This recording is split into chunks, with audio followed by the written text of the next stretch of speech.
Oh, what a gorgeous afternoon. Perfect setting always for baseball. Mountains as the backdrop, Lodo and Coors Field. Today the site of Game 3 between the Rockies and the Kansas City Royals. Final ball game against the American League this year during the regular season. The Rockies looking to sweep the Royals after knocking them off last night 9-6 and 9-0 on Friday night. Hello, everybody. Good afternoon. A day before the 4th of July with George Frazier. I'm Drew Goodman. The offense has really broken out here against Kansas City. 18 runs over the last couple of days, and last night alone, 9 extra base hits. Well, the nice part about it, just what you said, the extra base hits with everybody in this lineup has now started to click, including Chris Iannetta last night, who went 3 for 3 in the ball game. He got hot. Helton's been hot. And Tulowitzki, he's been around the corner. He's been hitting balls over the fence, too. So when you start to add all these things up for this ball club and what they've been able to do, 10 doubles, 4 home runs just in the last 2 ball games, you hope you carry that into today's game and particularly out on the road for the next 7 days. And the other thing that shouldn't be lost, you saw the bottom of that graphic, George, they've been getting off to quick starts. Well, quick starts, giving a little breathing room. They needed to do it for Nicasio the other night. They gave it to Reynolds last night. All right, very good. When we come back, we'll talk about All-Stars. They were announced earlier today, and guess who's heading to the Midsummer Classic? Shocking.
This afternoon, make sure you have the sunscreen on. It is hot, beautiful outside.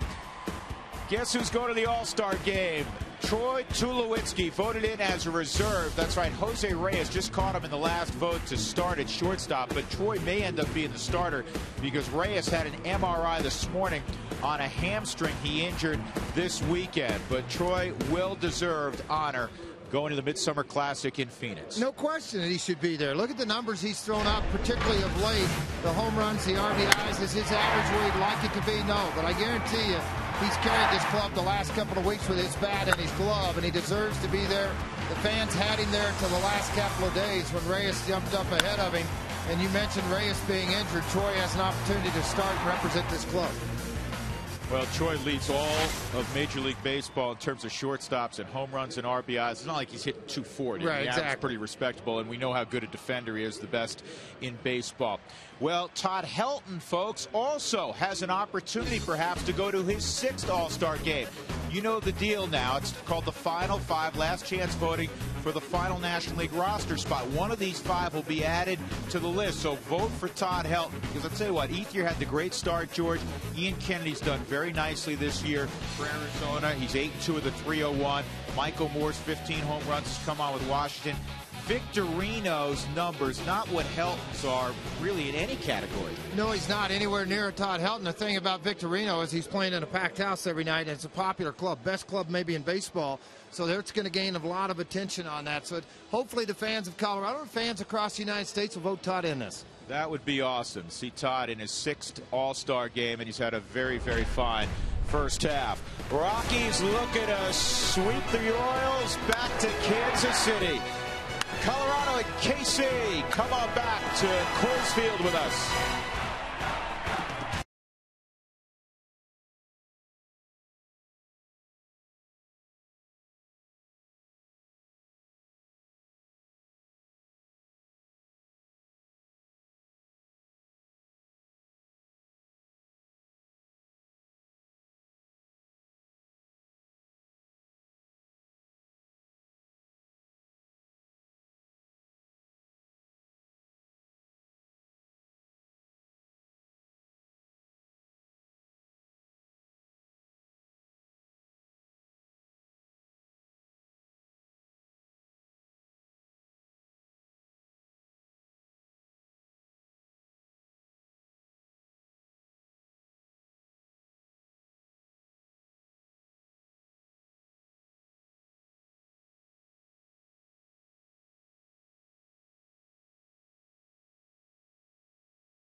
Colorado Rockies baseball on Root Sports is brought to you by Geico. 15 minutes could save you 15% or more on car insurance.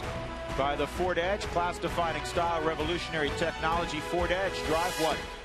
By Frost Brewed Coors Light, the world's most refreshing beer.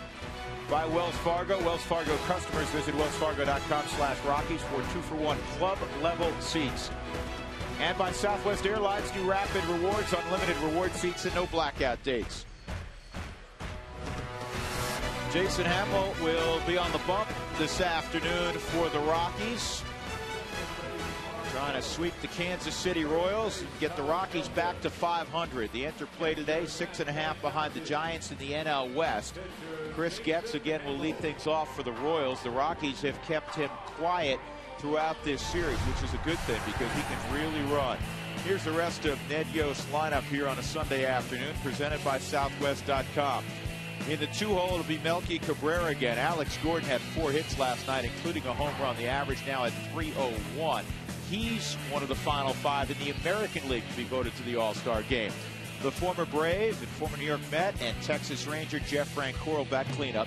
Eric Hosmer will play first base. Matt Trainer in the 6-hole behind the plate. Mike Moustakas at third. Alcides Escobar and Fowler, Colorado native Luke Hoshaver is on the hill. Let's take a look at the full complement of coaches for Ned Yost. He's got John Gibbons on the bench. Bobby McClure, as we've talked about, who worked in the Rockies system for a number of years. He's his pitching coach. Kevin Seitzer, good hitting coach. Eddie Rodriguez at third. Doug Sisson, who runs the running game, is at first base. And Steve Foster, and when I say runs the running game, he works with the Royals on base stealing and leads and that sort of thing. And according to all the players involved, he's had a huge impact. And one of the reasons the Royals are among the top 2 in baseball in stolen bases this year. Here's Chris Getz, 260 average. And Jason Hamill ready to go. Watching Hamill warm up prior to the game, he did show fastball command. He was kind of showing a little frustration on the mound. 17 start, 4-7 overall record, 402 earned run average, 100 innings pitched, second on the club to Yolis Chassin. It's a warm one today. 89 degrees is our game time temperature.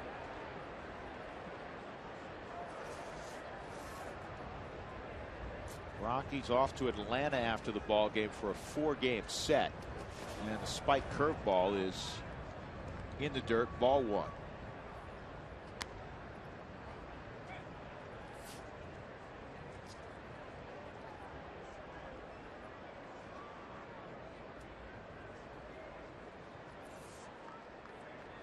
Here's the 1-2 to Getz, and he got him on a breaking ball inside, and Matt Pagnozzi will apply the tag. So Getz is a strikeout victim. Nice way to start for Jason Hamill. Rockies made a roster move, actually a couple of them today. Greg Reynolds, who got the win yesterday, is third in the big leagues, was sent back to Colorado Springs. Eric Stultz, left-handed veteran reliever, was brought up, and Matt Daly was transferred to the 60-day disabled list. So again, the Rockies, at least initially, will head to the East Coast, George, with just 4 position players. Well, and really doesn't bother Jim Tracy because of how solid a play Mark Ellis brings. So there's not a lot of guys through the lineup now that he'll pinch hit for, unless it may be late in the game for one of the catchers, depending on who's catching that day. So he feels his lineup is set, and it's a lineup that, again, if they make some switches late in games, you may have to use 1 or 2, but he felt it was important to have another bat. That ball's tagged. That ball's really tagged by Melky Cabrera, and it hits the facade of the second deck, and the Royals have a 1-0 lead. For Cabrera, that's his 10th of the year.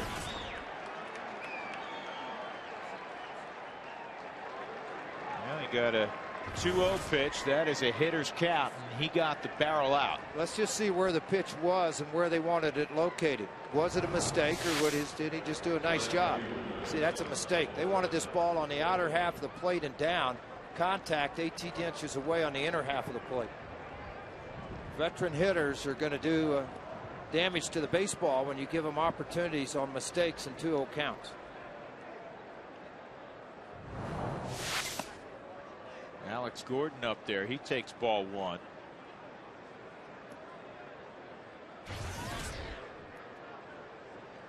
Aaron Crow was Kansas City's selection to be an all-star. Ron Washington will run the American League club. Crow out of the bullpen, a young player. He was surprised that he was selected. I think everybody in the clubhouse thought it would be this man, Alex Gordon. And again, he still could be voted in. Gordon leading the club with that .301 average. He's driven in 46, 10 home runs.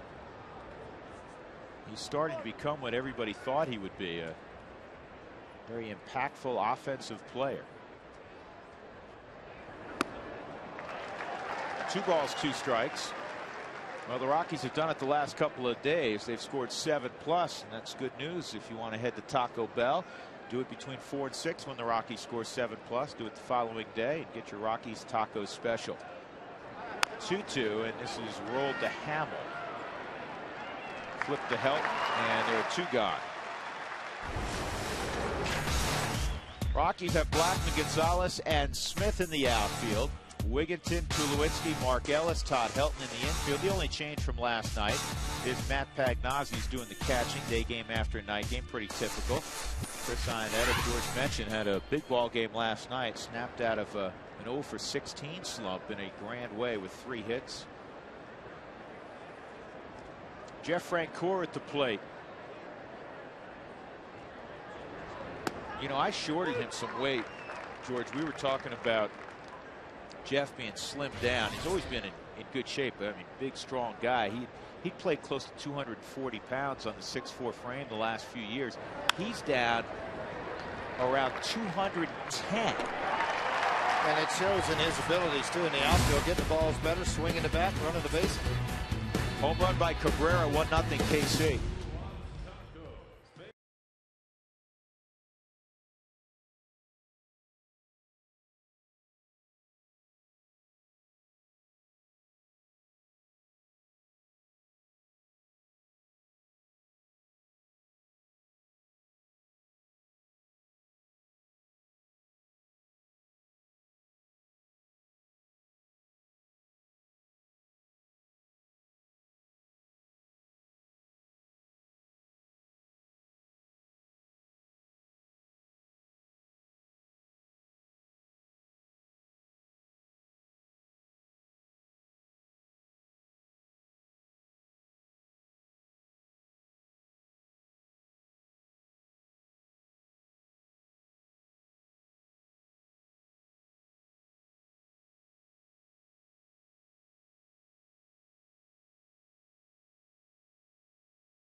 Following this, but as a leadoff hitter, he's really done some great things. And now the average is 294, 12 home runs, 45 RBIs. We'll talk more about Cargo in a moment. Southwest batting order for Jim Tracy today. Mark Ellis in that 2-hole. The 233 average reflects what he did with Oakland. In the National League, he's a 600 hitter. Helton, Tulowitzki, Smith, Wigginton, Blackman, Pagnozzi, and Hamill. You made an interesting point, George. Before the ball game, you and I were chit-chatting. You said, I can't believe that Cargo, nobody's mentioning him as a possible all-star. Well, based on what he's done the last month and a half, really. And I know when he got moved to the top of the order, things really took off. But if you look at those numbers, in interleague play alone, 358, a home run, 5 RBIs. Other clubs have seen him in the American League, what he did in New York. I just find it hard to believe he might not have been one of those 5, or even in a total vote getters. Well, Hochevar takes the mound as the leading winner on their ball club with 5 wins. He has 17 starts on the season. He throws a lot of innings, and 110 2/3. Struck out 53. Won't do a lot of that, but he will put the ball in play on the ground a majority of the time. There's a jam shot right out in front of the mound. He'll take that. The one problem he's had, folks, is keeping the ball in the yard. This year, in the American League, Lewis has given up 20, Santana 17, Scherzer 16, Hochevar 15 home runs. That's a lot for a sinker ball pitcher. Here's the McDonald's Big Mac smack. Friday night, Mark Ellis, his first home run in the National League. Be sure to text Mick D. That's Mick D, MCD. No, excuse me, it's MICKD. Hold on a second. I got to check this out. I have 2 things written on my little cheat sheet here. This ball's well hit center field by Ellis. Going back is Cabrera, and he's going to run it down. Almost got another Big Mac smack.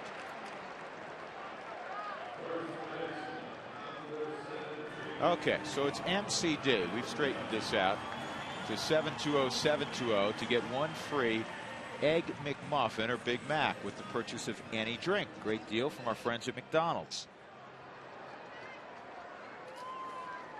2 outs. That'll bring Helton to the plate. And as well as things have gone for Carlos Gonzalez at the top of the order since the switch. Todd slipping back to his old familiar spot in the 3-hole. George, that's worked out nicely. He's hit .375 in the 3-hole. 4 home runs, 17 RBIs. Well, one thing that was really a concern for the Rockies at the start of the year, how many games could he play? And he's played a lot, 70 plus. How's his health going to hold up?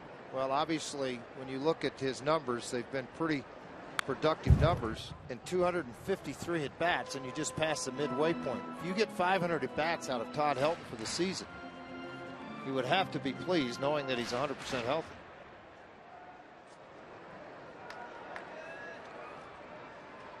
Two and one on Helton. And Todd takes a strike.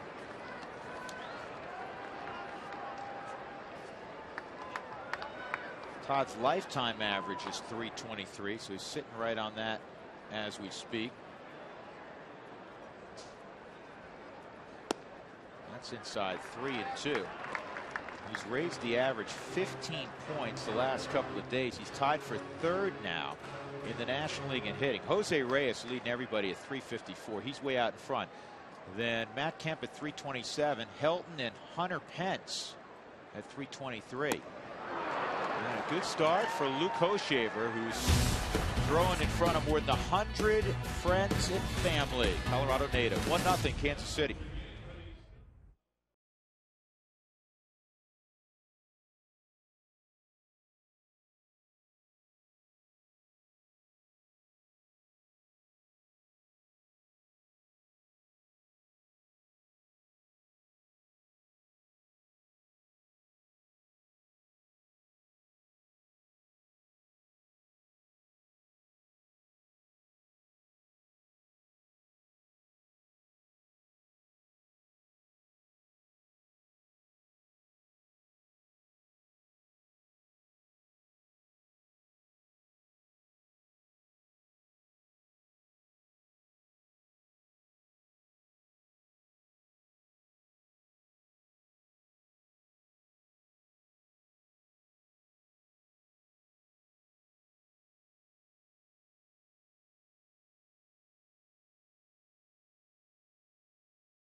Clutch plays of the week.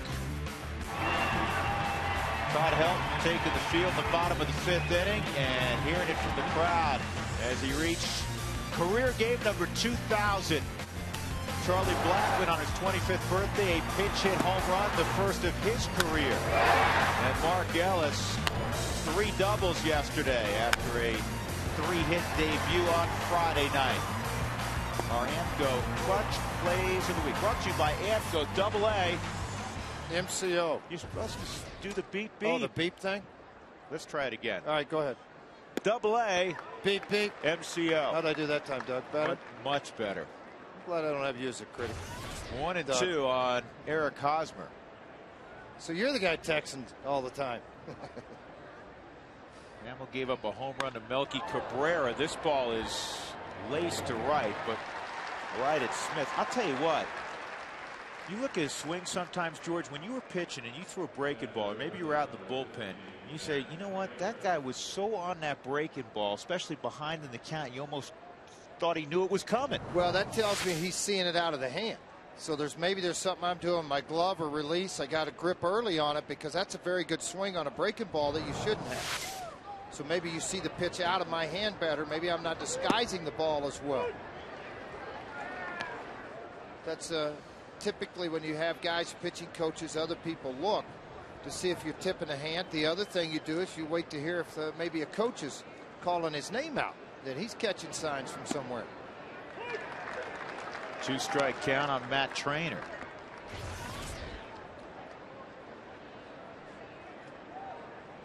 Jason Kendall, the veteran, would normally be doing most of the catching, but he's on the disabled list.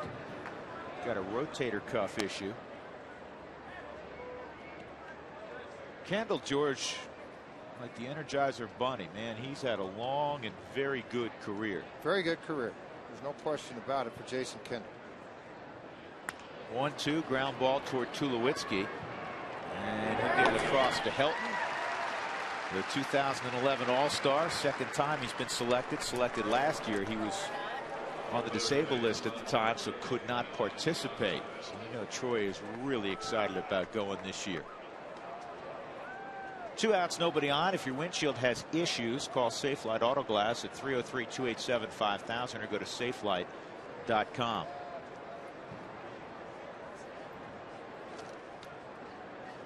This is Mike Moustakas. He swings and misses. Jeff Rancourt was raving about the work ethic of Moustakas. And George, I'm sure you remember a little later on in your career when young players, particularly guys that have gotten a lot of attention in terms of their ability, and they were more top prospect types. You watched, I'm sure, how they handled themselves in the clubhouse as young players. Absolutely you do. Yeah, how they handle an 0 for 4 and a 2 for 4. Are they walking around the clubhouse with a smile on their face after going 2 for 4 and you just got beat 5-0? That tells you something about a player. Is it about you or is it about your team? He's gotten high marks from a lot of folks, how he's handled himself, his work ethic. Right back. Jason Hamill, broken bat, little soft liner. Nice job by Hamill, who's a good athlete, fields his position well. We'll go to the bottom of the second. The Royals leading 1-0 on the Cabrera home run.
Inning, Troy Tulowitzki will lead off the inning for Colorado. As we've mentioned, Troy Tulowitzki heading to his second straight All-Star game. He talked earlier about heading to the Midsummer Classic.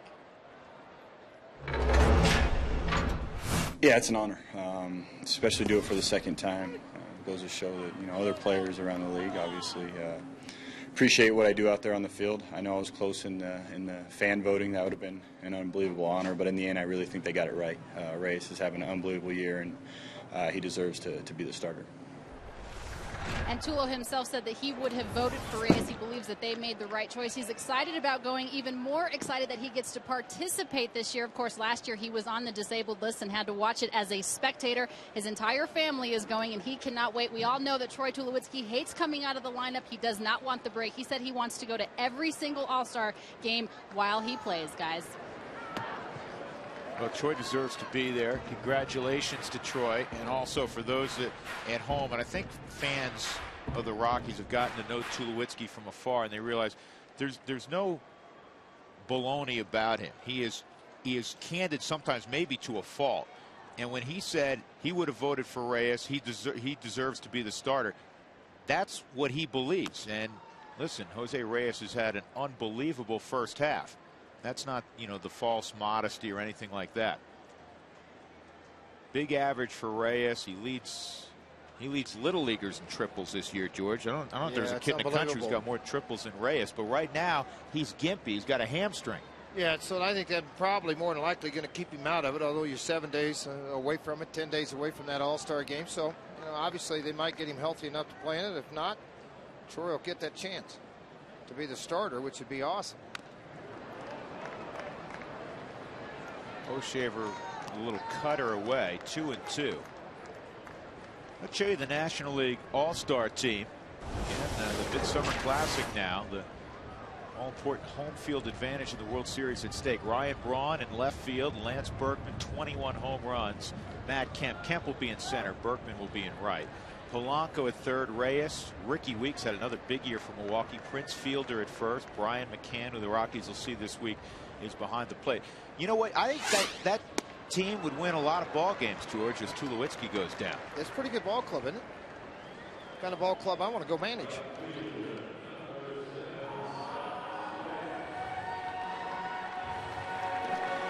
And now the reserves, Yadier Molina. You can never argue with that. Gabby Sanchez, the selection for Florida. Joey Votto also going, the reigning NL MVP. Brandon Phillips. Chipper's going.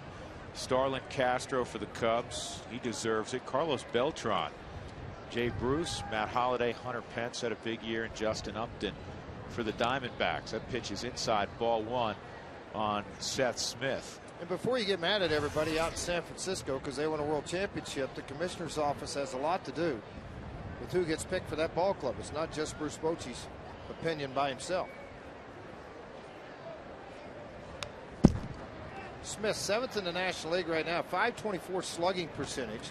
Matt Kemp leads it with the Dodgers at 617.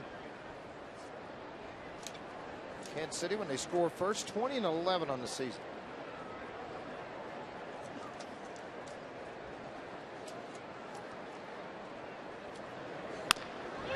And a ground ball to Hosmer.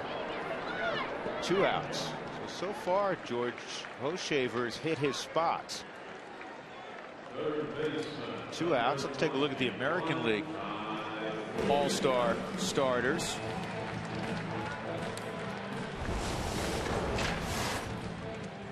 Josh Hamilton, Curtis Granderson, he deserves to be there. Jose Bautista deserves to be there.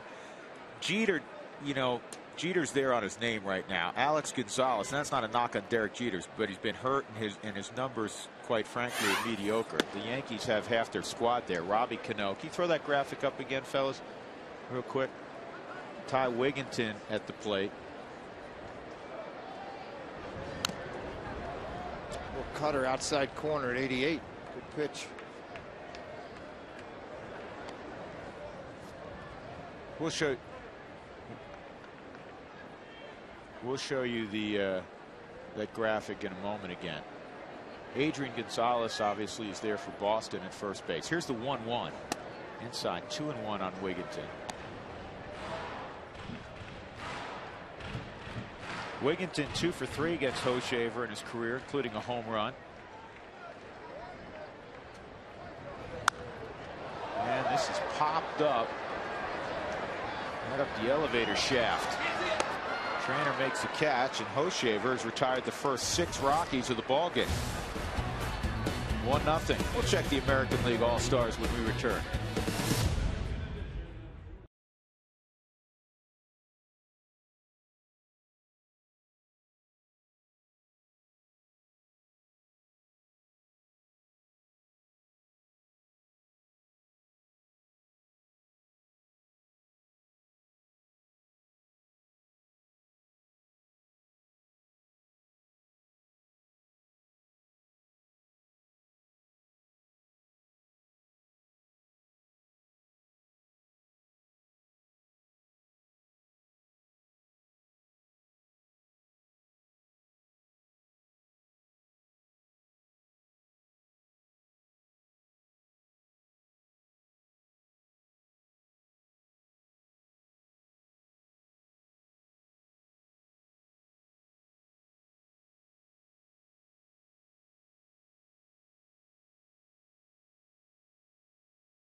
Road Ahead is brought to you by E470. E470 and Express Toll, celebrating 20 years of excellence. This is a tough road trip prior to the All-Star break for the Rockies. They'll face off with the best pitching staff statistically in baseball this year, the Atlanta Braves. And then they'll go to Washington. And George was telling you yesterday, the Nationals are playing very, two varies in that sense. Good baseball at home at Nationals Park. Here's a line drive, base hit down the right field line, and now Escobar picking it up. The throw off balance by Smith, and Escobar's in with a lead double.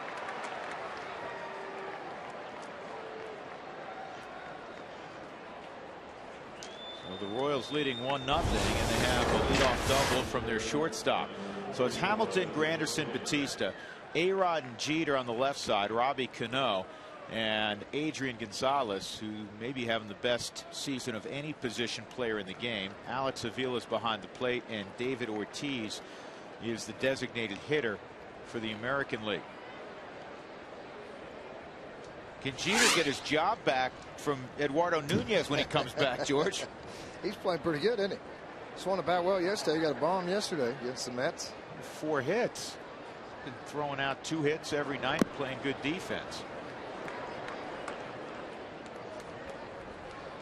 The reserves in the American League, the catcher for the Baltimore Orioles, former #1 pick Matt Wieters. Russell Martin, the former Dodger, also going with New York. Miguel Cabrera, you can never argue with that. Adrian Beltre is having another good year. Michael Kadyr's going. Designated hitter for Texas, Michael Young, also will be there. Hochevar's bunt goes foul. Now he's still looking for his first hit, first success at home plate. Hochevar is 0 for 9 as a hitter. 0-2 count, still being a bunt situation for Ned Yost. Well, Luke was born in town and grew up in Fowler. In the summers, he would play for Mark Johnson. He's in the Colorado Sports Hall of Fame. Mark, 3 decades as the head baseball coach at Cherry Creek High School, and he's had some tremendous summer league teams as well. And Hochevar would come up and live in the area and play for Mark Johnson's squad before heading on to the University of Tennessee. He went down to Tennessee and played down there, and I know when he came out as a first-round draft pick, he was available for the Rockies in that draft. It's just, for whatever reason, couldn't work out a number. Strike 3, so that's a big out there as Hamill prevents Hochevar from moving Escobar to third. 1 gone, and Chris Getz will come up. You can select your own seats using the new interactive seat maps at coloradorockies.com. Try it out today.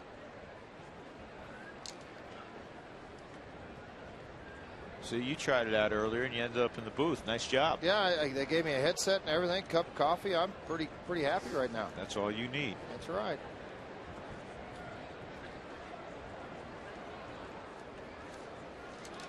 Now Chris Getz taking his time getting in, giving his pitcher a chance to catch his breath. Getz is 0 for 10 in the series. Though he's still hitting .350 somehow against the National League this year. And a breaking ball wide of the zone, 1-0. Royals have lost 5 consecutive ball games. They've lost 11 of 13.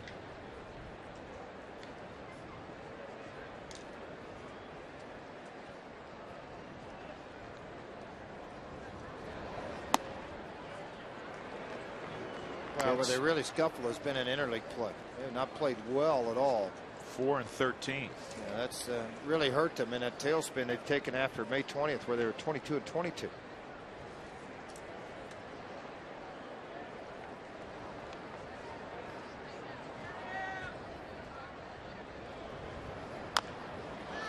They need pitching, George. I mean, offensively, they're going to be fine. Well, they have some pitching. It's just young, inexperienced. You're getting your Medal of Honor sitting up here to big leagues in fun some nights.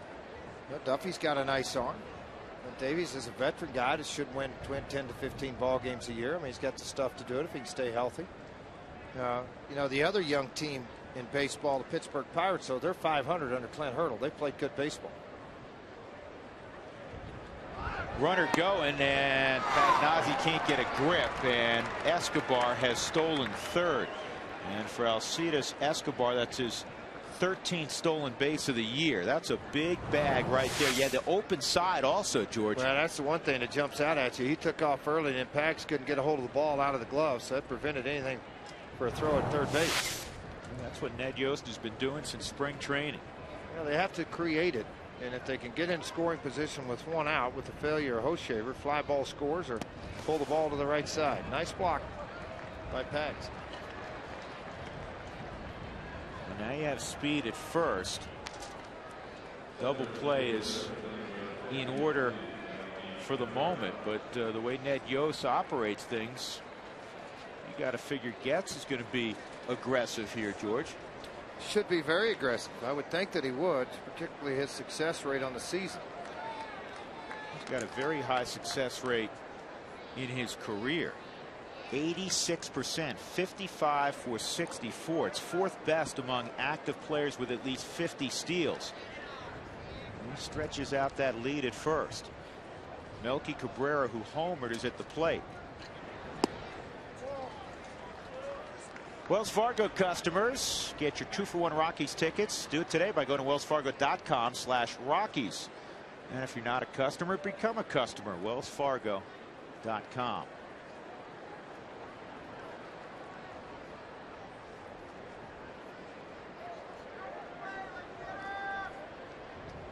Royals leading at 1-0, threatening here.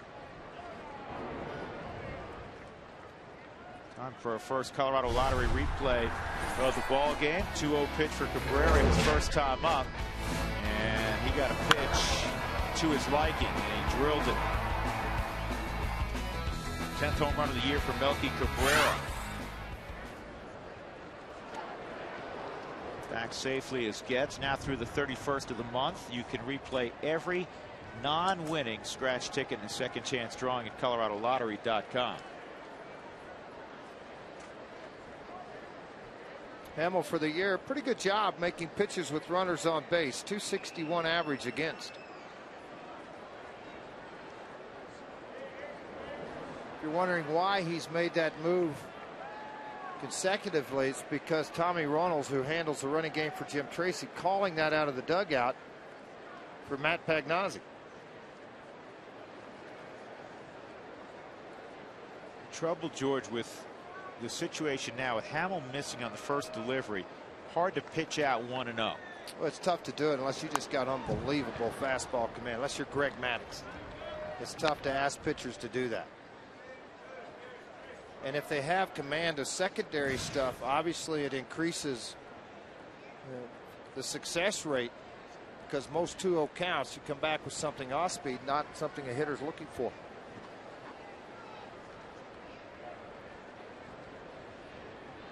See if Getz is moving here. He's not.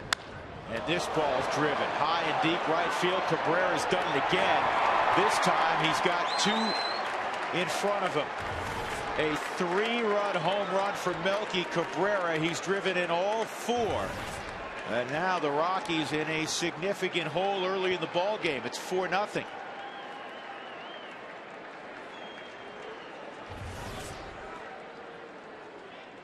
Well, let's look again from center field, see if this is another missed location to Cabrera. The first was. They want sinker down and away, and sure enough, it's right back in the same situation where it was before. Missed his location twice on Cabrera, and then you've dealt with about 750 feet of baseball flying through the air because of that.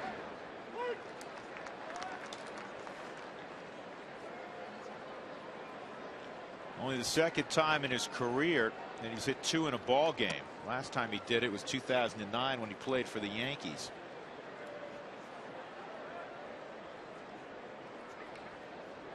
Loss of focus at all, George, there? So concerned about Getz? I wouldn't think so. I mean, because realistically, he's been around a while. You know, if he's still second, great. Go ahead and make your pitch. Because if you don't get the guy out at home plate, it isn't really going to matter what Getz does, and obviously did not get him out. And a broken bat roller to help. 2 outs.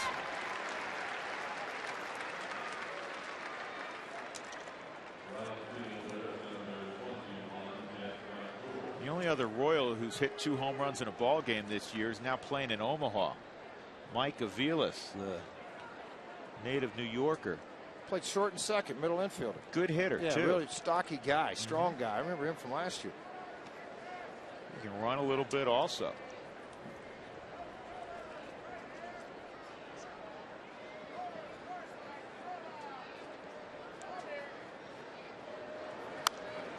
This is fouled off by Frank Core. He hit a ground ball to third his first time up.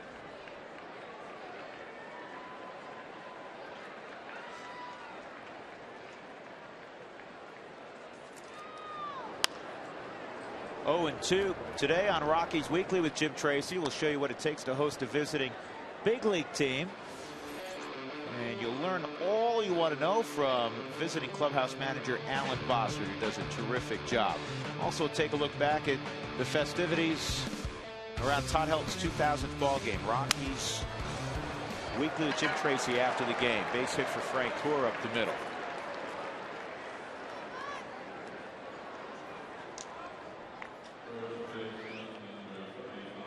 And Frank Core is a threat to steal, especially with the 4-0 lead. Career high in stolen bases for him. 45 pitches thrown, 30 strikes. This has been a long inning. Frank Core is 13 of 15 at first base.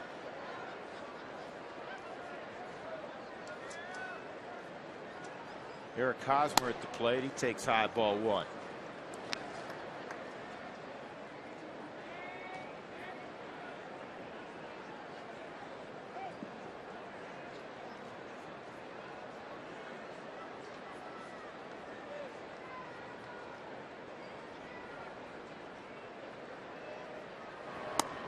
Hosmer demonstrated early on, George, when he came up in early May, he could hit the fastball. And now the league has made an adjustment, running more off-speed pitches, and he's struggled with that. He has struggled with it. His average is down to 261. He's at only 194 in interleague play.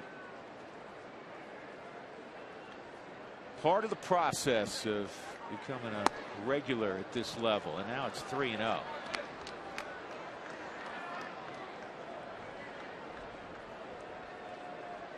Rockies got a great start from Juan Nicasio on Friday. They got a so-so start yesterday from Greg Reynolds. He gave up 5 runs in 5 innings. Fortunately, the Rockies had a big lead. Greg ended up getting the victory. That's a laser beam to center field. That's going to get Bob Apodaca marching to the mound. 8th man to come up here in the 3rd inning will be Matt Trainer after the conference. And that's why there's been so many pitches thrown in the ball game, and that's where your concerns come out.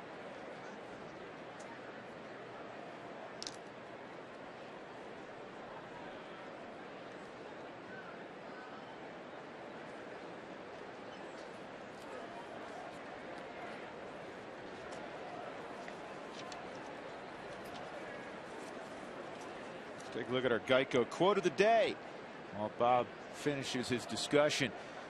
Duke Snider back in 1975 said it. You know you're pitching well when the batters look as bad as you do at the plate. I like that one.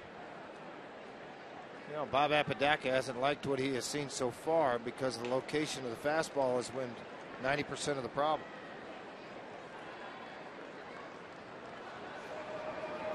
Well, Hamel pitched well in his last outing against the White Sox. 2 runs over 7 innings.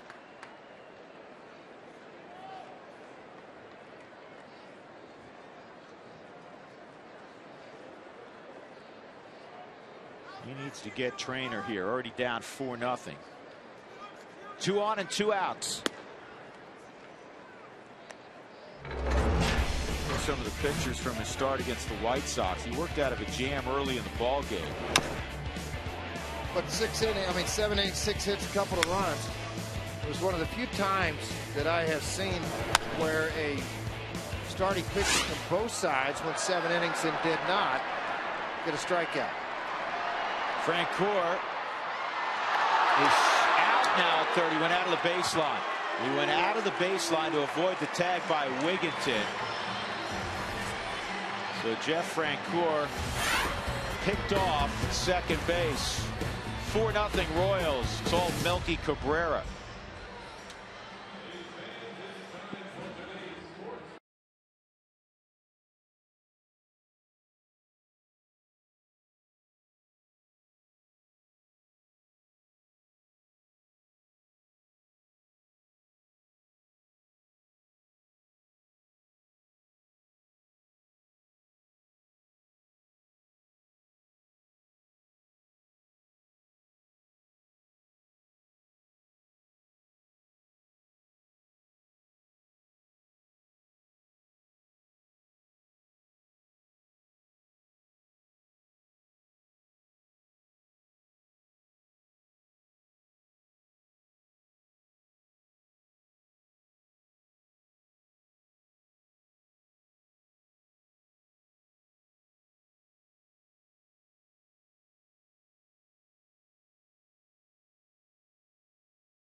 Brought to you by the region's Touchstone Energy Cooperatives, your local electric cooperative delivering reliable power, energy-saving tools and more. Visit togetherwesave.com. That's the easiest save that Houston Street will ever get. A one-pitch save. 3-run lead. He came in with 2 outs, and he got the pop-up. So I'd say he's probably available today, George. You think so? Yeah. Rockies are going to have to get after Luke Hoshaver. The Rockies trail 4-0. They haven't had a base runner yet. Here in the bottom of the third. That pitch misses. 1-1 now on Charlie Blackmon. Blackmon hitting .392 in his new digs. Melky Cabrera, a solo home run in the first and a 3-run home run in the third. And a base hit for Blackmon. And then it kicks away from Francoeur. Here goes Charlie in a second with those long strides. That'll be Francoeur's second error of the series.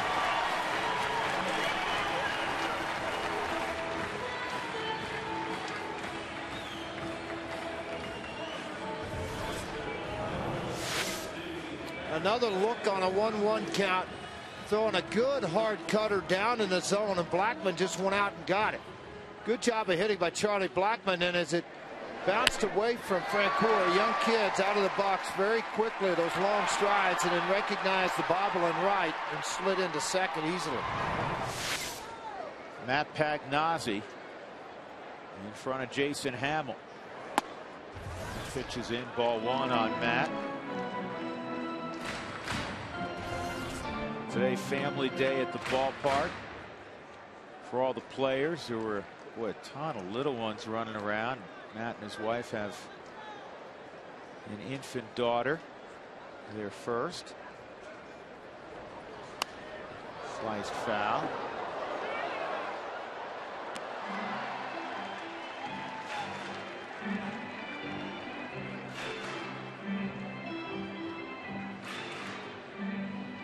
There's some of the kids in attendance today with mom.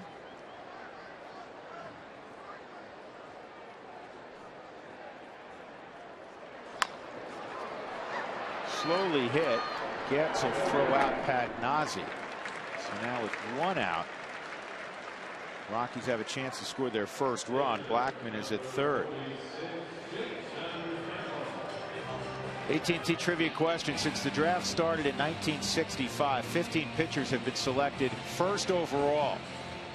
How many have won 100 games? Well, that's a great question. Been some guys that you know, like any draft, really did not pan out. Think about that one for a while. See how many you can name. The 15 pitchers since '65. I know the first guy drafted #1 wasn't a pitcher. The squeeze is on, and it's a safety squeeze out at third base. Well, Charlie came too far down the line. Hochevar scooped and threw it to his catcher Trainer, who had a snap throw to third base.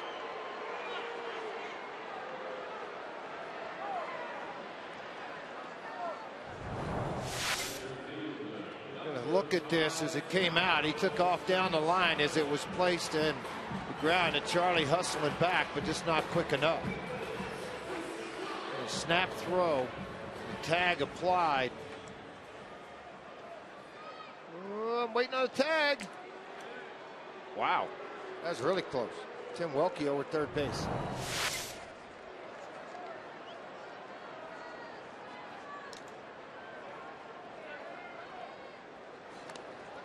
Fargo fouls it off. He had a little dribbler back to Hochevar's first time.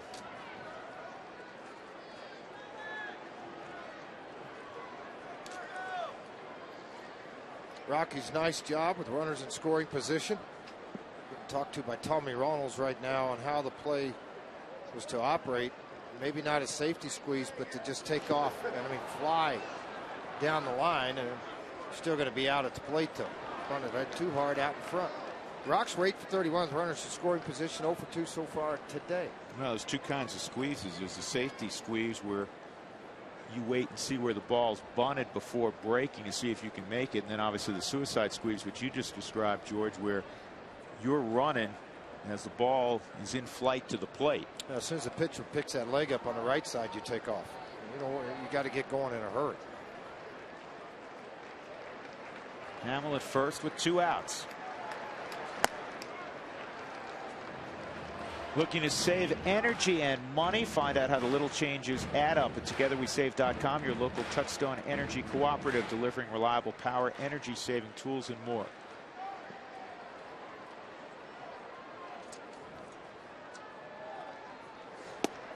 Strike 3.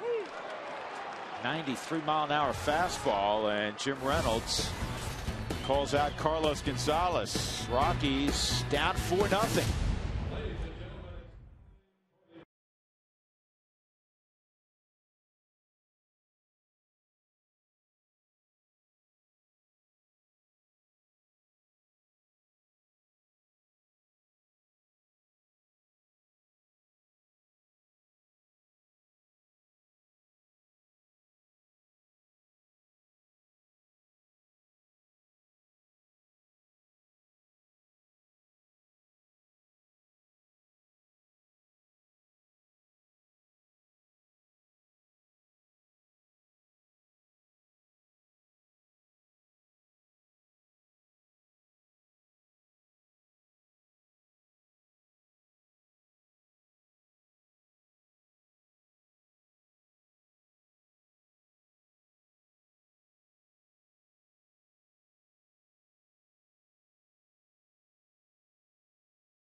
As we go to the 4th inning, we check in with Alana Rizzo. She has today's Fast Cash sideline report. It's brought to you by Fast Cash Gold Centers, where you'll always get 40% more for your gold. Did you know that, Alana? I did know that, 40% more. I've been there several times.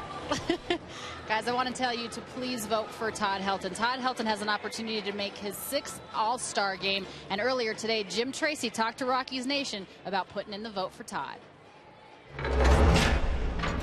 I'm imploring to our Rockies Nation to get busy and get online and punch that name, Helton, as many times as you can possibly do it, because for the contribution that this man has made not only to this city and to this organization, but to the game in general, I think it's really, really important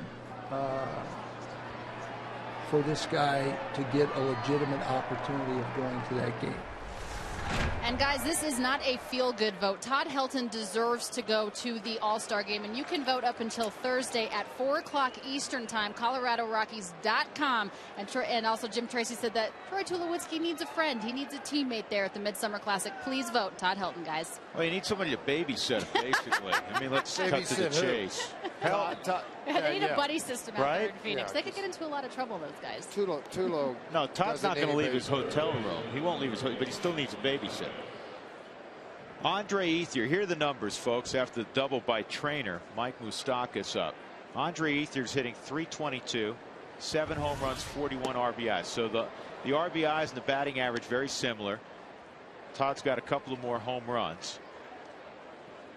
Ian Kennedy is 8-2 with a .301 ERA. Michael Moore's .299 batting average, 15 home runs, 46 driven in. First baseman for Washington. That's in there, 1-1. And Shane Victorino is hitting .301, 9 home runs, 34 driven in, and he has 13 stolen bases. Ordinarily, George, I would say the two that Helton needs to beat are Ethier in the Los Angeles market and Victorino probably #1, because Philadelphia, they sell out virtually every ball game. They have a really big following. Now, the numbers, as we both know, in Dodger Stadium are way down. Well, here's what's going to happen, too, for me. It seems like this is where it always gets pushed. It depends on what your East Coast media pushes. With your national highlight shows in the evenings, if they start pushing certain guys and try to take something away from Todd or Ian Kennedy or Ethier or any of these other guys, and they put a push on for Victorino, obviously that's going to sway fans into voting for who they want to. Well, Eric Stoltz recently brought up, as recent as this morning, just got off a long road trip with the Colorado Springs Ball Club, is warming up in the Rockies bullpen. He was in camp with the Rockies, veteran guy. We'll talk more about him. If that becomes apparent, he gets into this ball game.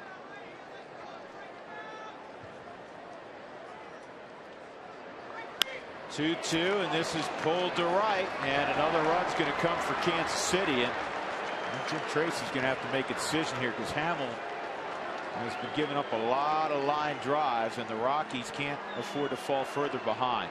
Not when they're trading places out on the base path, second base to home plate. 5 runs, 7 hits already for Kansas City. Well, he's asking, is he ready down in the bullpen? This is a breaking ball. He just got out on the front foot and hooked it right down the right field line. From his second RBI. His second RBI, George. He had a home run very early on in his big league career. That's just his second extra base hit. He had a home run and 16 singles prior to that. Doug makes a great point. Just in New York alone, there's 8 million people in New York City. Oh, it's total of 5. 17 million in the New York metropolitan area. I'm just reading a note that Doug gave me. Well, 8 million in New York City area. After New York City said 8 million. I'm just reading what Doug gave me. Doug just talked about the 5 boroughs. So if you want to argue about Doug, it's 5 million in Colorado, he says, people. So that's what he's trying to give you a little voting comparison of. The next question is, Doug, could you quickly look online to see how many have computers? Doug, you voted yet? He has. Can't believe you voted for Ethier either. Just kidding. Get on the MLB.com website. 0-2 on Alcides Escobar. 1-2. Good block by Pagnazzi. And the Rockies, did you say this, George? They go on the road, so there's less people. Obviously nobody's going to the ballpark, and you have to remind people this week at home. And Philadelphia will be in Florida. And then the final 3 ball games before the All-Star break, they will be at home at Citizens Bank. Well, it's all on you guys on this road trip. That's a good job by Escobar. Yeah, it really is. Some pitcher coming up next. He's able to move him over. O'Shea hasn't got a hit yet, but still an opportunity to try to do something here with a ground ball to second. It's all up to you guys all year long. So, Dougie, come here. Where do I vote? Luke Hochevar comes up with his club supporting him with 5 runs today. Hey, Toyota Talk will come your way in the 6th inning. Text Toyota followed by a space, and then your comments on this. Do you think the All-Star game should, the winning team, should it be the difference between home field advantage or not? There's a squeeze attempt. That's a low throw, and Helton can't field it. That's awful.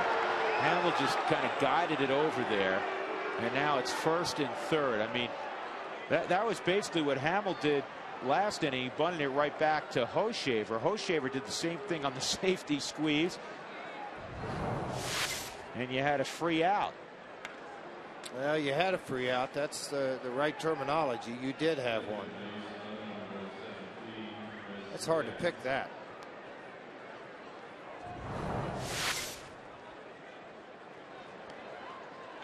First and 3rd, 1 out, and Chris Getz is at the plate. A very tough man to double. So it's an error on Hamill, obviously.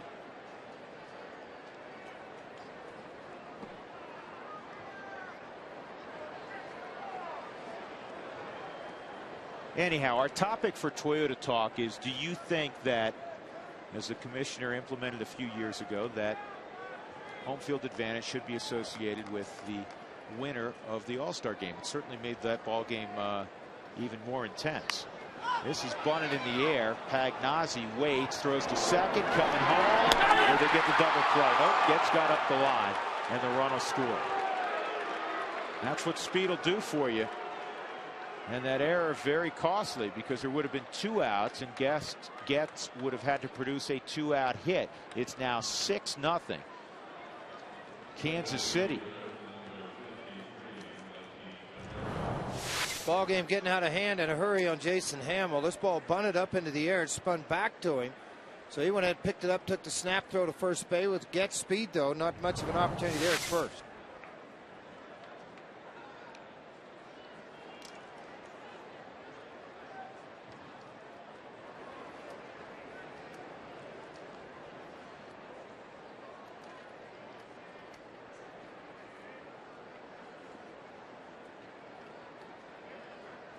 Melky Cabrera 2 for 2, 4 RBIs.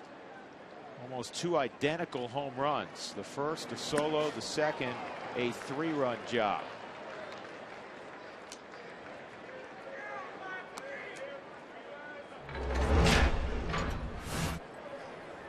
Well, quite a day for Melky Cabrera.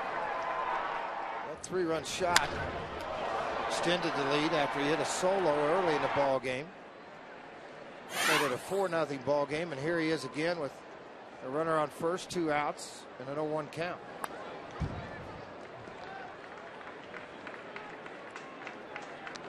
Stoltz appeared to be ready down in the bullpen. Well, he's got to be by now. He's been throwing for 10 minutes. Mark Ellis will lead it off next half inning.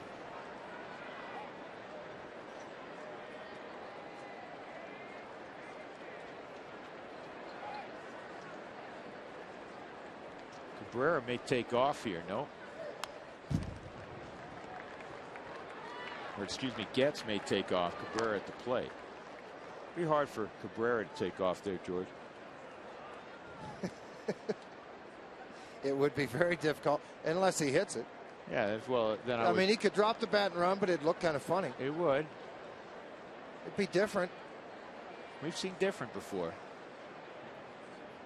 There goes Getz, and it goes through Pagnazzi, so it'll be a stolen base for Getz. That's I think it actually hit for Cabrera. I think it hit him in the foot. He's going to get to go to first base. Okay, it won't be a stolen base. It'll be 2 on for Alex Gordon, and they'll bring Stoltz on. No way Gordon's going to face the right-hander Hamill.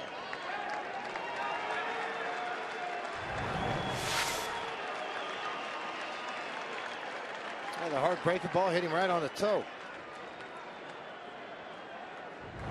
Well, a day that obviously Jason Hamilton liked to forget 3 2/3 innings, and the results not anywhere near what you're looking for.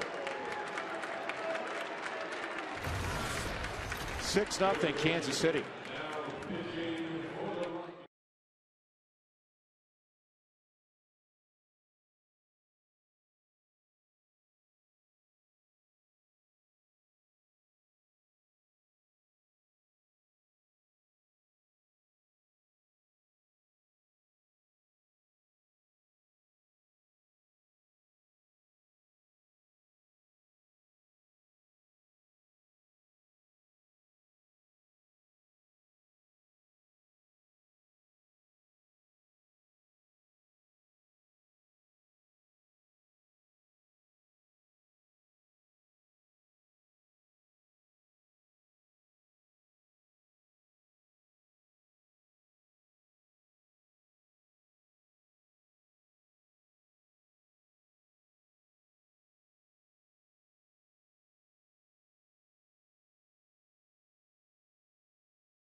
And the hole keeps getting bigger, so much so that Jim Tracy's had to go to the bullpen here in the 4th inning. Eric Stoltz was just called up to the big leagues again. He's been in the big leagues before, and his record this year at Colorado Springs 4-4 with a 5.21 ERA. So right now, George, the Rockies carrying 3 left-handers. Here's what Mr. Stoltz had to say earlier this morning.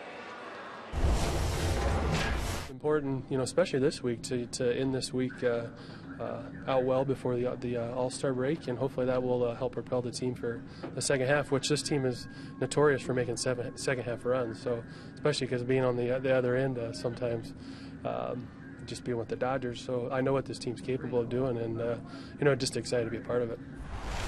After a guy that's been around for a while, Stoltz 06 through 09 pitched for the Dodgers at the big league level, 8-10, 484 earned run average over 35 games. 24 of those were starts. Pitched in Japan the last couple of years, has a slider curveball mix to go along with a fastball that's 88 to 91, 92 miles an hour. And he just dropped that curveball, George, on Alex Gordon. It's 0-1. Gordon is 0 for 2 in the ball game. Runner at second is Chris Getz. Melky Cabrera at first. 2 runs in the inning. Royals up 6-0. Well, you always admire, we always mention this, you admire perseverance in life, and here in the world of baseball. Stoltz, after being in Japan the last couple of years, has not appeared in a big league game since August 9th of 2009. 0-2 on Gordon. 17th round draft pick too. So it's left-handed help, obviously, from Bethel College, where he signed originally. Is that in Kansas? Indiana. Indiana.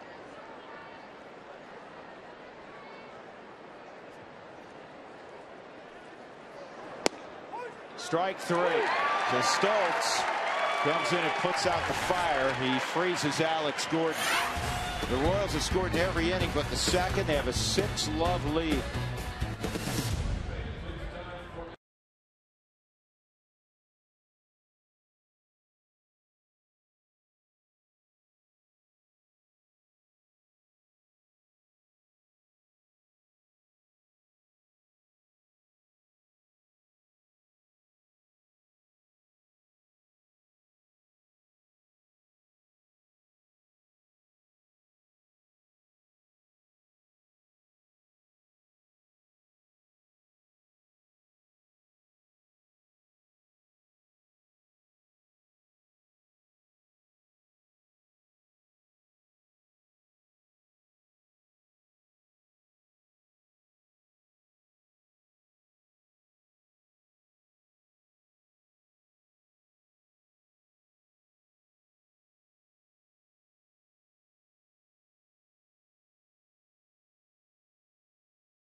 scratching their way back into this ball game.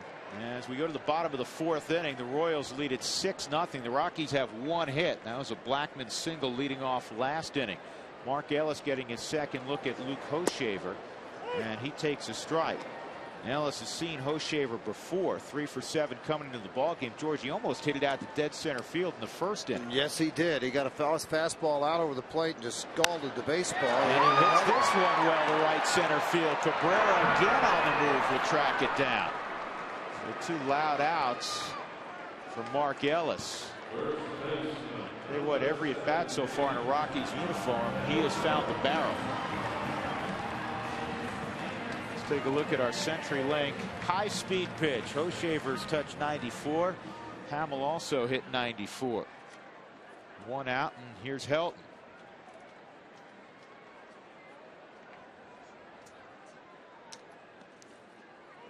Todd takes the strikes, had a big homestand. 10 for 18, couple of doubles, 5 ribbies for Todd.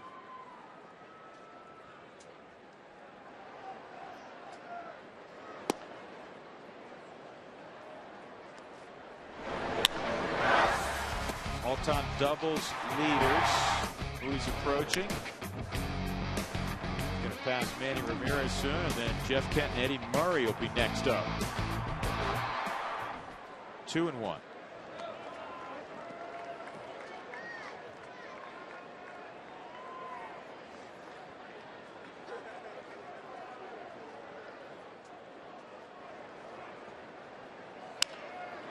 This is in the air to shallow right. Francoeur makes the catch, and there are 2 outs. Hochevar doing what he did against the Rockies, George, a few years ago when he made his only other start against his hometown team. 8 innings in that ball game. Allowed just 2 runs. One of the better starts of his career. AT&T trivia question again. Since the draft was implemented in '65 when Rick Monday, an outfielder, went number 1, 15 pitchers have been selected number 1 overall. How many have won 100 games? The answer is just 4. Floyd Bannister, Mike Moore, former A, Tim Belcher, former A, and Andy Bennis. Go all the way back to David Clyde, rushed to the big leagues by the Texas Rangers. That's the first in '73. He was 18 and 33 in his career.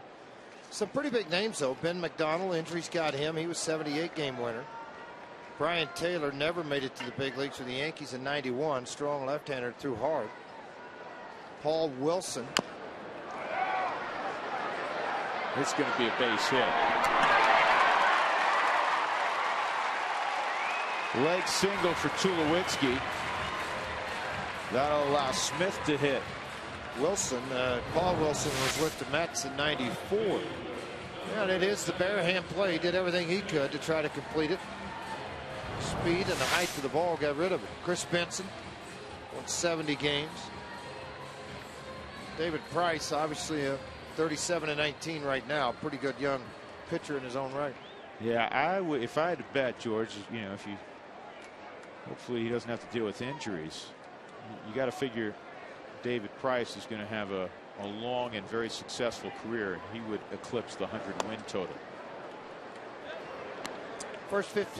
The first 15,000 fans on July 17th will receive a Rockies baseball cap courtesy of Coca-Cola. Cap day at the yard, always a fun time for everybody.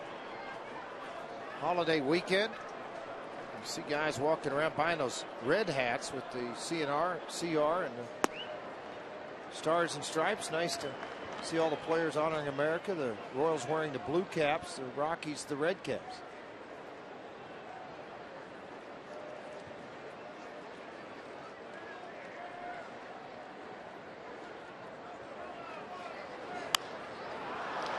And Smith's popped it up on the left side. Escobar calls off Moustakas. 4 innings completed. Coors Field. It's 6-0 Kansas City.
Root Sports is brought to you by your neighborhood Toyota stores. Toyota moving forward.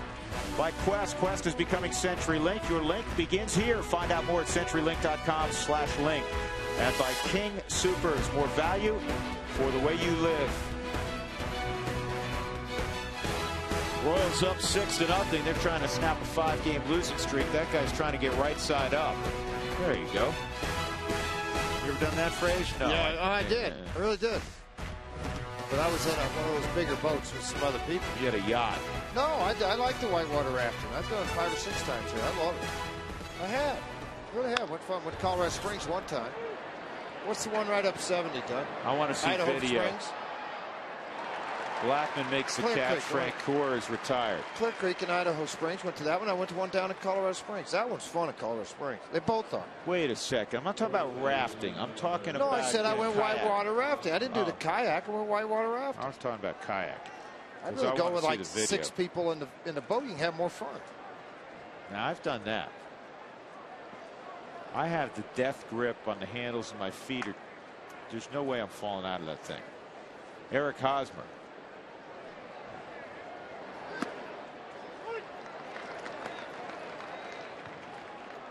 Day before our wedding, George, up at Salida. You went whitewater rafting. Yeah, and Chris fell out. Thank God she's a great swimmer.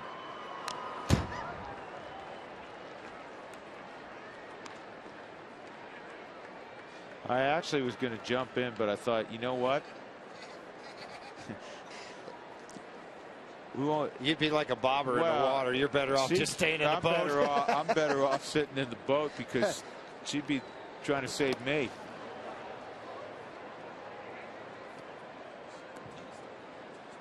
And I don't think the insurance policy was all signed at that point. Yeah, it wasn't all set up yet? No. I understand. It was, before the wedding. 1 and 2 on Hosmer.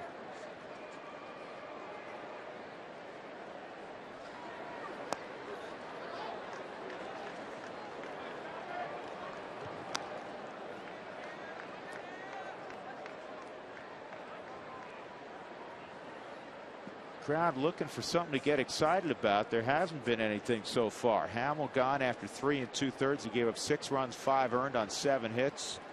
Walked 1, struck out 3.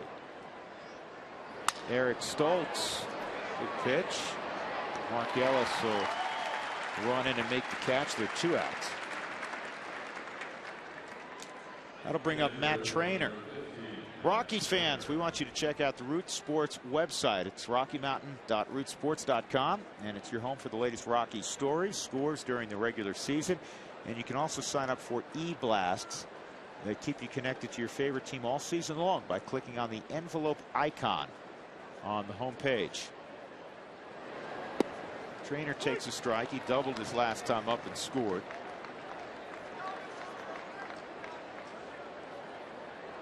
And 2 players in the lineup haven't reached. Alex Gordon 0 for 3.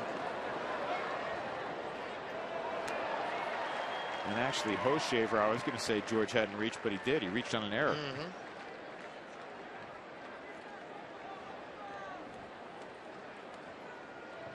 Well, see, he's a future. You know what? He's a future. He's hot. Mark That's what he Spitz. is. He's hot. Well, he's hot, but he keeps dumping water on his head, so he's a smart kid. He says, I'm going to cool off. No, actually, maybe his sister's dumping water on his head. That's hysterical.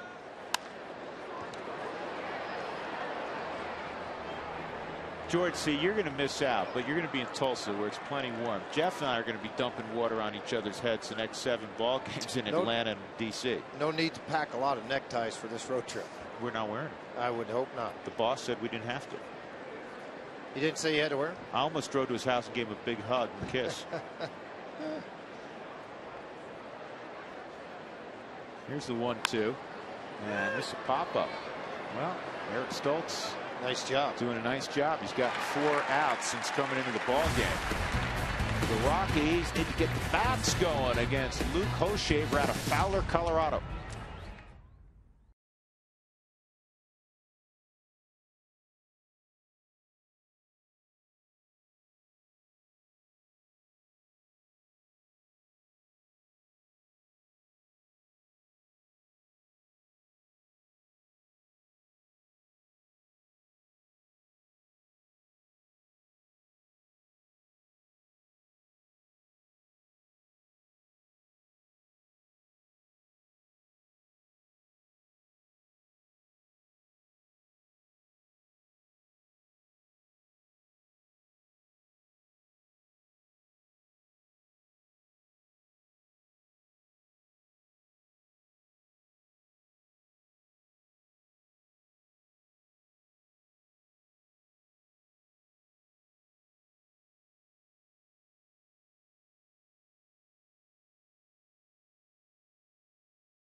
Ducks ever get hot, George? No. Why would you get water? They don't get hot. Remember what we're doing on Toyota Talk? We're talking about the All-Star game now. Home field advantage in the World Series is at stake. Do you like that? Do you dislike that? That's what we're going to ask you to comment on this afternoon in the 6th inning on Toyota Talk. So text Toyota and then your thoughts on that subject to 720-720. And we always appreciate your investment in Toyota Talk. Luke Hochevar misses to Ty Wigginton, and it's 2-0 on Ty. He fouled out to the catcher Matt Trainer in the 2nd inning. The Rockies have had 2 hits. Charlie Blackmon, a line single to right, and then that Baltimore chop, the infield single by Troy Tulowitzki with 2 outs last inning. Hochevar, 5 wins, 8 losses, an ERA just under 5. This is his staff leading 18th start of the year.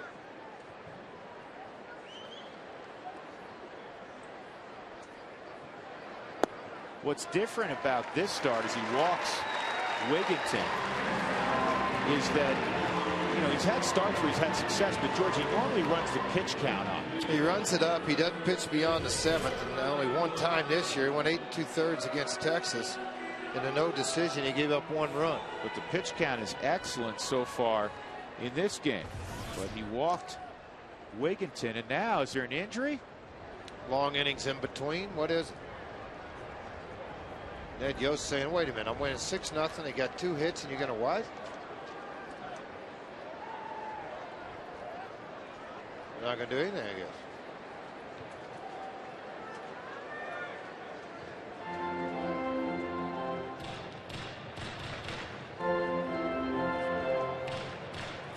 Well, whatever it is, he says he's fine.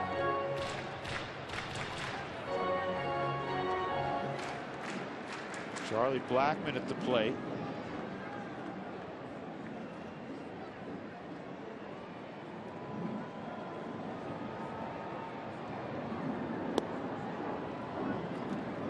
If your windshield needs help, call Safelite Auto Glass at 303-287-5000 or go to safelite.com.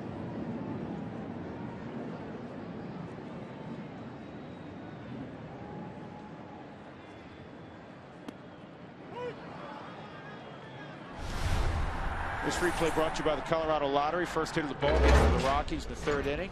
Charlie Blackmon lines a single to right, and Jeff Francoeur wouldn't field it cleanly. Blackmon never broke stride. Ended up at second base. Single and an error on Francoeur. Replay your scratch tickets at coloradolottery.com. Do it before the 31st of July. Charlie got the foot out of the way. 2-1. Rockies with the win last night, now 22-21 at Coors Field. I expect to have greater separation on 500 if you're the Rockies playing at Coors Field, and hopefully they'll achieve that here in the 2nd half. That's up and in. 3-1. Rockies trying to get back into this game. If it dictates that Clayton Mortensen's up, he would come in for Stoltz. Well, I mean, Stoltz is 2 doors down, so you got to figure Mortensen's going to be in regardless. The Rockies will go to the bench. This ball lifted to shallow center field, but Cabrera is going to move in and make the catch. Well, the Rockies MLB Baseball Tomorrow Fund are holding a baseball equipment drive. So at all the gates before the July 16th game, every gate benefiting youth baseball, bring it all out and bring the baseball equipment, new or used, and it'll all be accepted at any gate on Saturday, July the 16th.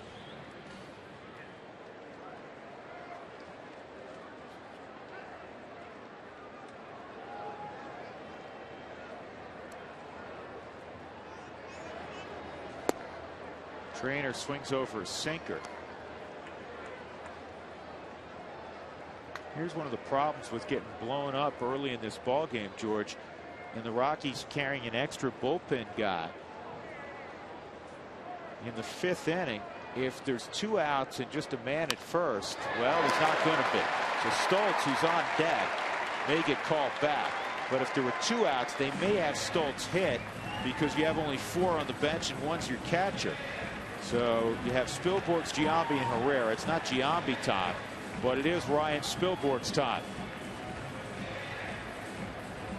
This is obviously earlier than Jim Tracy had imagined having to use a pinch hitter. Well, no question about that. That's exactly right. You do not want to have to do that.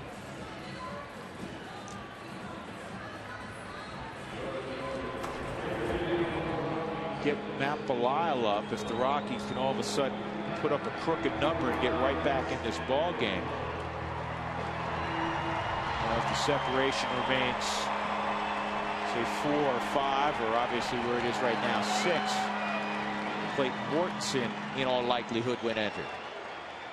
I'd have to run it in there and see what you can get out of it. So Spilborghs to face Hochevar. Spilborghs is 1 for 4 against Luke Hochevar.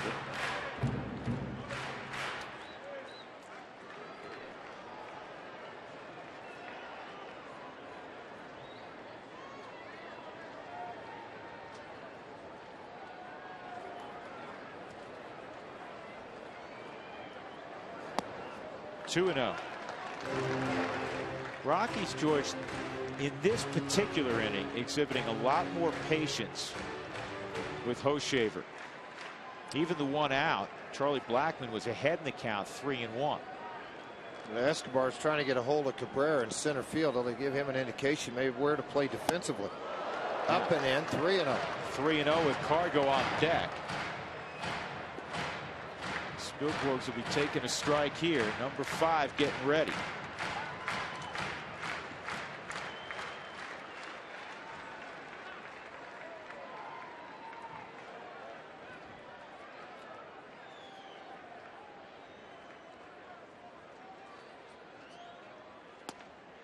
Ball 4. And now they're loaded up with 1 out.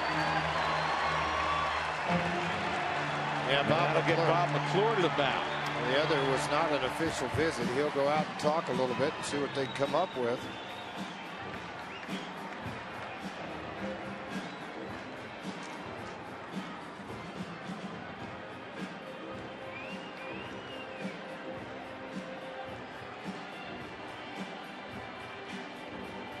Well, you know what the Rockies need, George? Tomorrow's the 4th of July, right?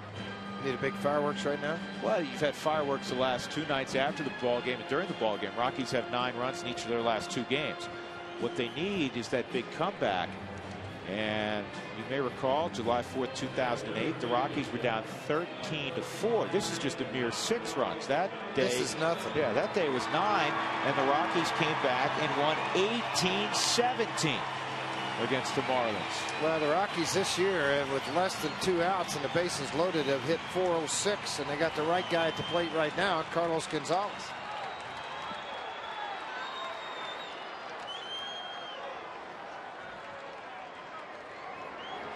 Outside, not close, ball 1. Cargo, a roller back to Hochevar, and then he was caught looking. Fastball on the outside corner. Wigginton at 30 walk. Pagnozzi singled. He is at second. Spilborghs pinch hitting just walked. 1 out. Good plate discipline. 2-0. And now Cargo has everything in his favor. He'll look right in his wheelhouse and hope the next pitch shows up there. 6 straight out of the zone. Here's the 2-0. 3-0. Yeah, you're sitting here with a 6-0 lead, and you got only 3 hits given up. But all of a sudden now you're not able to find the home plate area. Frustrating for both Hochevar and his manager, Ned Yost.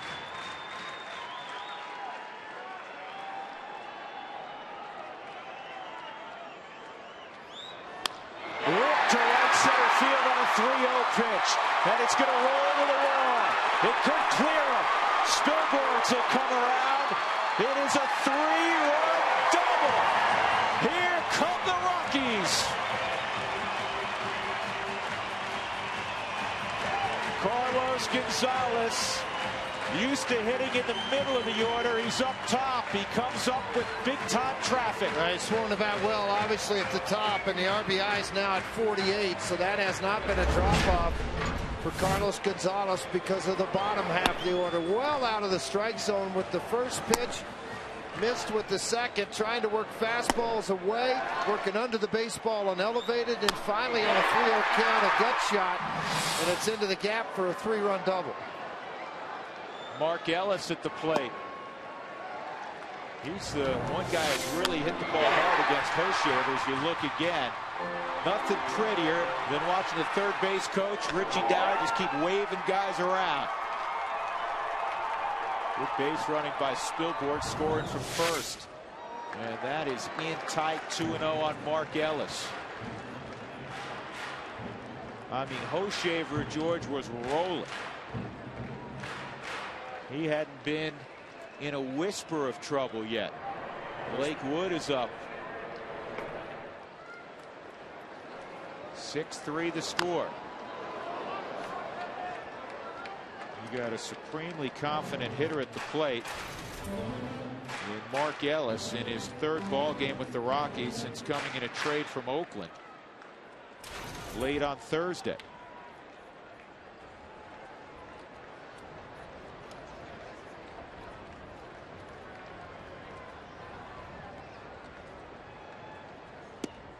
Ball to strike, 2-2, Helton on deck.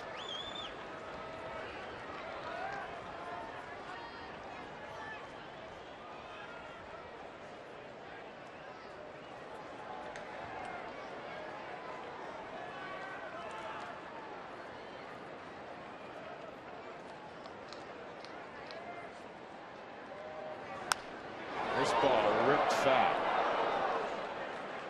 Mark Ellis has had an enormous impact, as we all know, in his first 2 ball games. The last guy to have 2 ball games comparable in a new uniform to Mark Ellis was the former Rocky Gabe Kapler. Actually went from the Rockies to Boston. He had 7 hits in his first 2 ball games in a Red Sox uniform way back in 2003. That's high. 3-2. And that's how good Ellis has been his first 2 days in a Colorado uniform. 1 out. Cargo at second base after his 3-run double.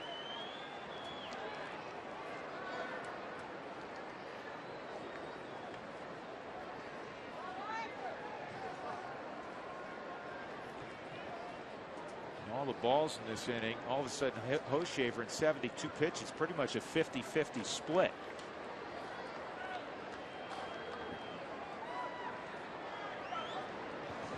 This ball is lifted to deep left field, and it is gone! 2-run home run, Mark Ellis. By the end of the afternoon, he's going to have his own restaurant downtown. 6-5. Rockies within a run.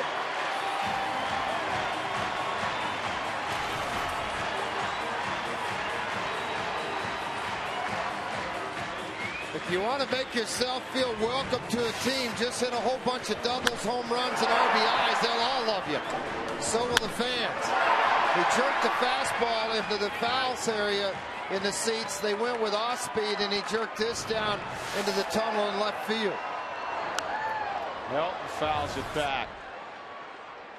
Talk about being comfortable prior to the inning. 2 hits, nothing happening in the ball game through 4 innings. And then the Rockies jump all over Hochevar, and Ned Yost wondering, what move will I make next to try to stop this freight train? Ball and a strike on Helton. Unbelievable.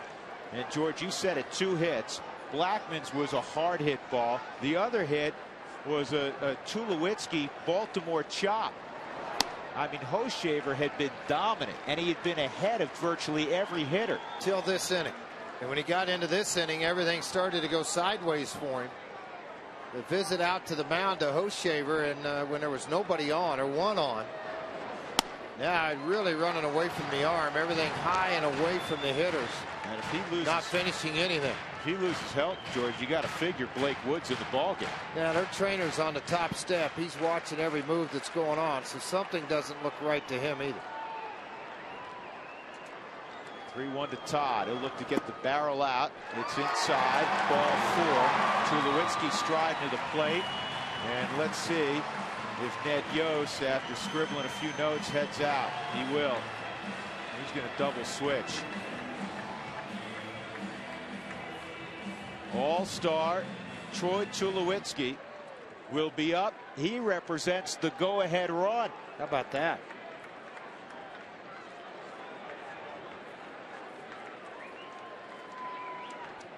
Mark Ellis. They've already started the statue here in Lodo. South Dakota native making good here in Denver.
Royals as Blake Wood is warming up, the new Royals pitcher.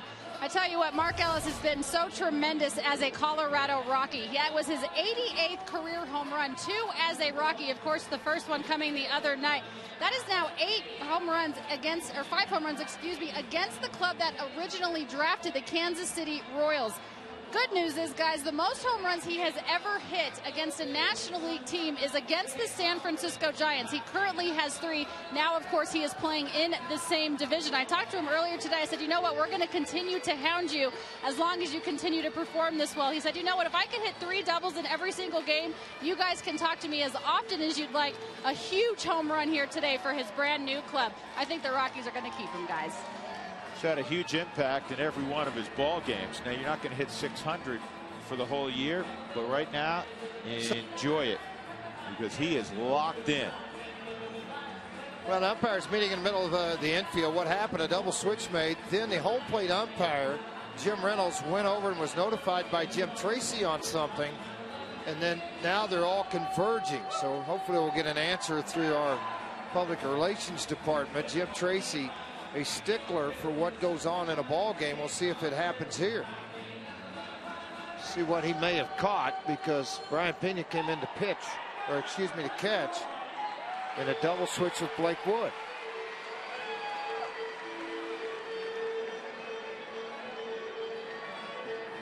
The only other thing it could be on the official scorecard that's turned in, a lineup card, if you don't have a player listed on that card that is exchanged at home plate, he cannot come into the ball game. You know, and every once in a while, George, you probably saw it at some point in your career, every once in a while, just a clerical error is made when you write it out. I've seen where a guy, George, was in the starting lineup and then was also listed as an extra. That's right. You can't do that. So let's see what he comes up with. I mean, Blake Wood's ready to go. Ned Yost is waiting to see. Eddie Rodriguez is talking to him also. Now, that's in the Rockies dugout. Rockies obviously putting a red mark through a guy who's in the ball game. Pena now has a red mark. It's a long conversation, and Now here comes Ned Yost to talk to Jim Reynolds.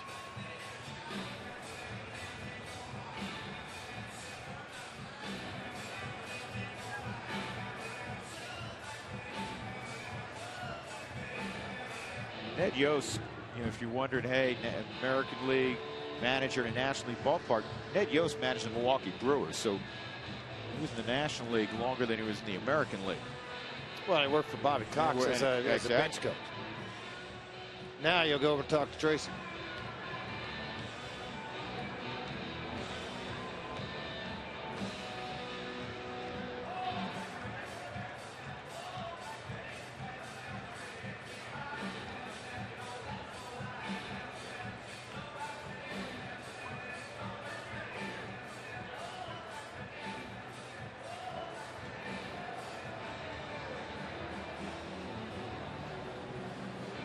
I think what happened is somebody's name isn't on a list somewhere. I mean, again, we're just speculating. Yeah, it's got to be something along those lines. Though, in looking at the Rockies scorecard, George, it's the same as ours. I mean, they had the same extras. But that on the wall means nothing, what you're reading. It's what Jim has in his hands. That means nothing. This right here that's written up here is written by one of the coaches. What is handed to you in a scorecard. And it's the scorecard Jim Tracy kept that is signed by Ned Yost that's handed to him at home plate. Tommy Runnels will fill in all of these names on that scorecard from the night before and into the lineups. Well, you know what? Jim Tracy obviously has made a significant enough counter argument that once again Tim Welke, Mike DeMuro, and Andy Fletcher are going to be summoned.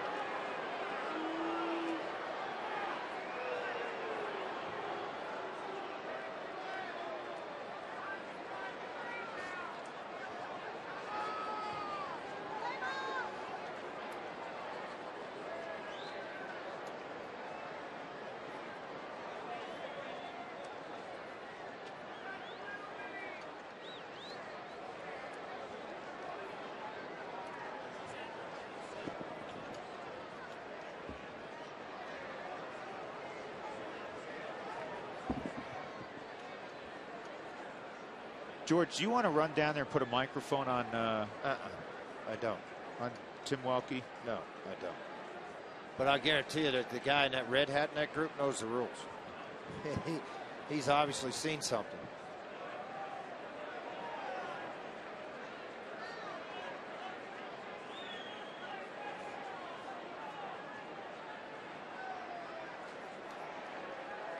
Well, we're going to resume playing baseball because Jim Reynolds just put the mask on.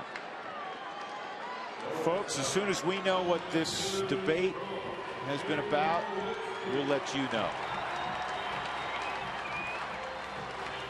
Tulowitzki could have run up to the tunnel and gotten about 50 swings in. Rockies have scored 5 in the inning. There's 1 out. Helton just walked.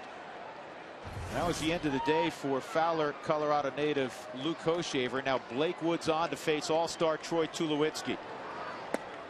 And the first pitch over for a strike. This kid throws hard, George. He'll touch 98. He's got another one of those great arms coming out of their bullpen. And 3-0, 234 earned run average on the season. A hit, strike 1.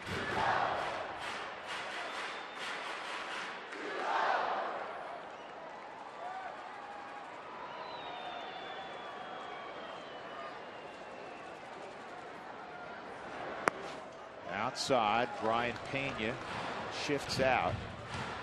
It's 1-1. Rockies began the inning with 2 hits, one of them an infield hit, down 6-0. Luke Hochevar in front of more than 100 members of his family and close friends, rolling along.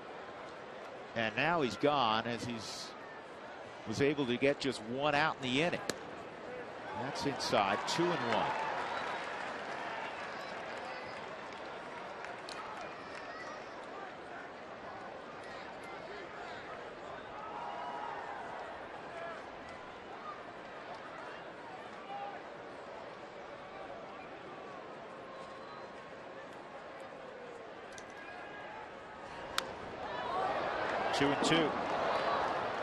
Mortenson's down. Now Belisle's the guy up throwing down in the bullpen, or was. I'm not sure Matt is still the guy that's up down there throwing.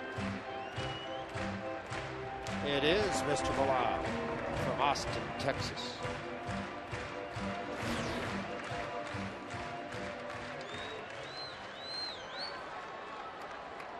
Melky Cabrera very deep in center field and about 5 steps to the pull side. Strike 3. 2 outs. And that'll bring up Smith. A good fastball right on the outer half of the plate. Drew mentioned all that velocity coming in at 96 miles an hour.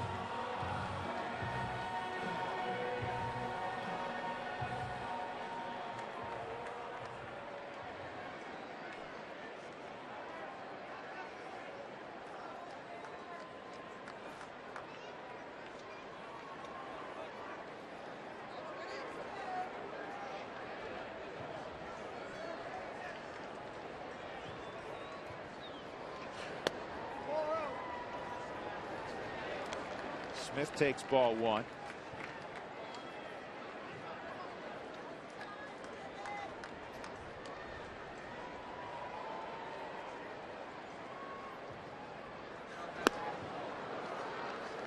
One and one.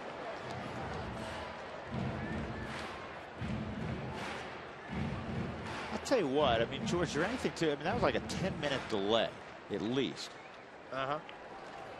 Taking the momentum away? No question it did. Plus, your guy coming out of the bullpen was getting loose. He got a few more pitches while everybody was standing around. But you jerked the momentum. I mean, but obviously there was something there on that lineup card that Jim Tracy didn't agree with. And if the umpires have a ruling and he continues to disagree, he can protest this ball game. Not many protests are upheld. Well, good job by Pena.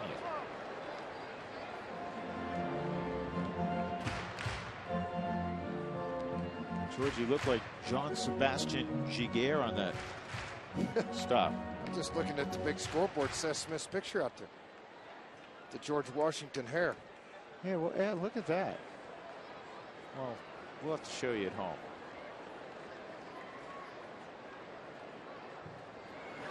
2-2, fouled off. Here's what George is talking about. There's Seth Smith circa 2011. And there's Seth Smith circa 1711. And there they are traveling around today. Today is Mount Road to Rushmore. Ooh, he threw that thing pretty good. Yep, it's a giveaway today with all the posters. Blake Wood comes on and puts out the fire. He strikes out Tulowitzki and Smith. Rockies get right back in it with 5 runs. 3-run double from Cargo. 2-run home run from who else? Clark Ellis.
Time for the Excel Energy High Efficiency Inning.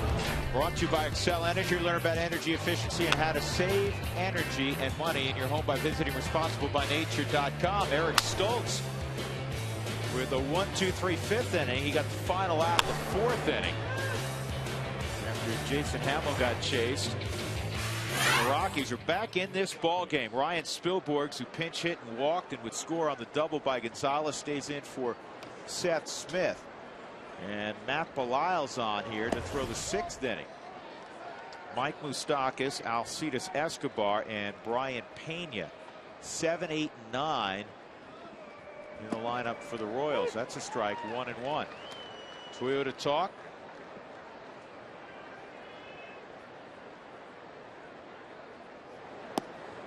Speed pitch inside, 2-1. We asked you, the All-Star game determined home field advantage in the World Series. Your thoughts on that? We know you can't change it. It's been that way for a few years now.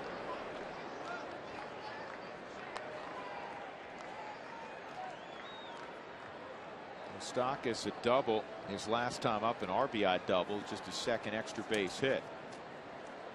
Nice job by Eric Stoltz, though. He came in and kind of slammed the door and allowed the Rockies get back in this thing after Hamill gave up 6-5 earned, and now it'll be up to Matt Belisle to come in and work ahead in counts and hopefully get there. Hey, unbelievable job by Stoltz. Instead of the lead get expanded, give the Rockies a chance. That's one of the reasons Jim Tracy wanted to bring him up, because he's a veteran guy, 31 years old, that's pitched not only at the big league level but in Japan. Thought he might be able to come up and just make pitches and do what he needed to do, work through some innings, give a little breathing room to the rest of the ball club. Well, Rick says great idea, give the game some meaning. Some have said they didn't like it. Fouled off again. Yeah, Todd needs to go to the All-Star game. Love you, Todd. That's Rachel in Arvada. Well, Rachel, make sure you vote. Get your friends to vote, because that will get Todd in. He's one of 5 folks you can vote on down the line. That's fair ball. And Moustakas is going to have another double. No career doubles coming into the ball game, and he's had doubles in back-to-back at bats. One extra base hit and 17 at bats prior to this. Had 17 hits, 1 extra base hit, and now 2 doubles have popped up in this ball game.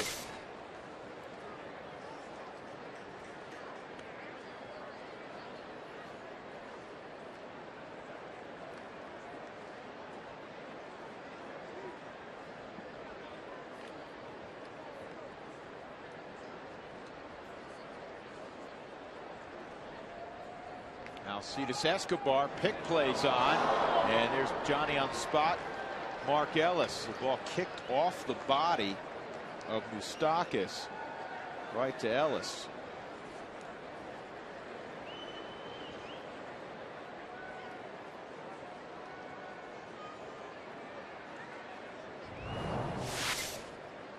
Snap throw, but it catches the body.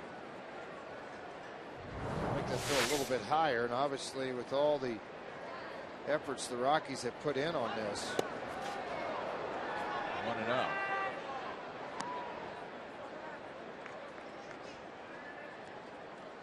People around the league still knowing what they're going to do. It's still successful. How about that?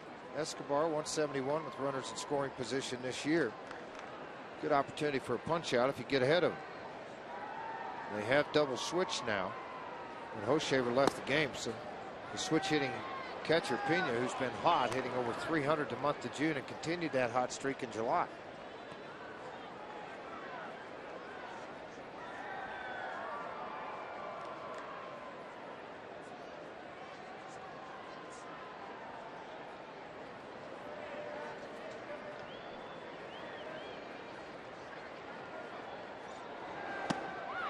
Two and one.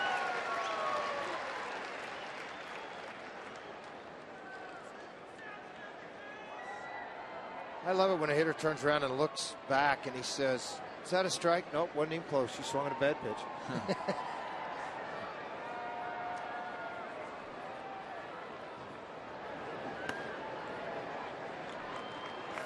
1.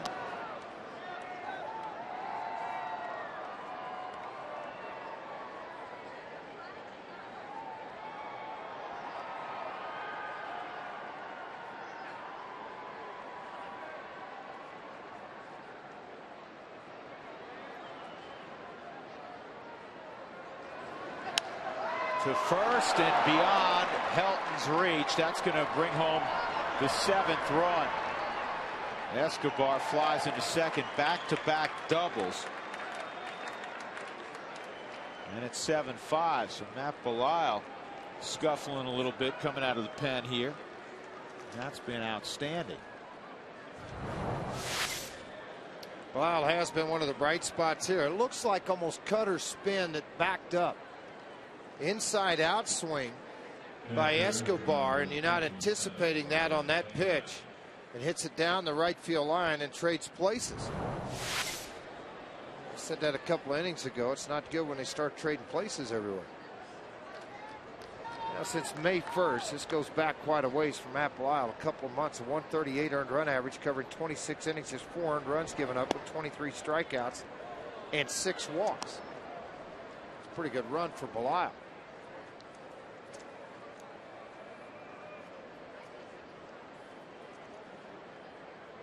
His first earned run given up since June 10th. Brian Pena takes a strike, 1-1.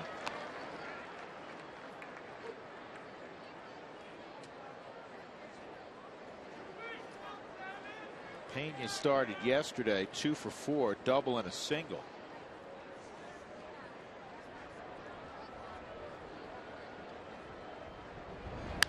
And this ball in the air to left field. Blackman retreats. Escobar's going to tag. Draw throw. That's all. And Matt Belisle in a perfect position to back up. Always somewhere to go on the baseball field.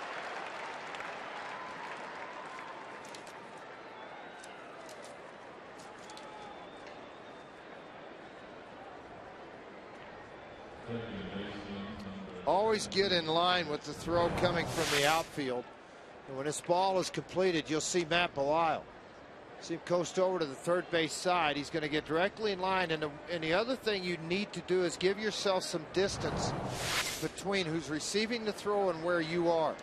You don't get up close to them, because a lot of kids, I see them do it all the time, and then it gets away from both of you. Chris Getz hit it to an RBI fielder's choice his last time up. 0 for 11 in the series.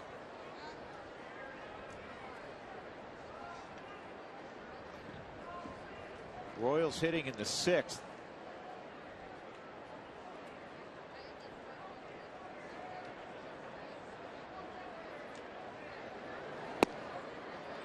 One and one.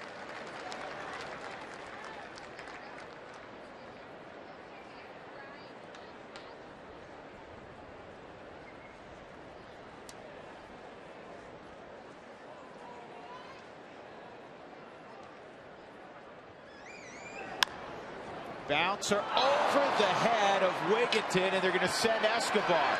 Throw to the plate's not going to get him, and Getz moves to second. And it's 8-5.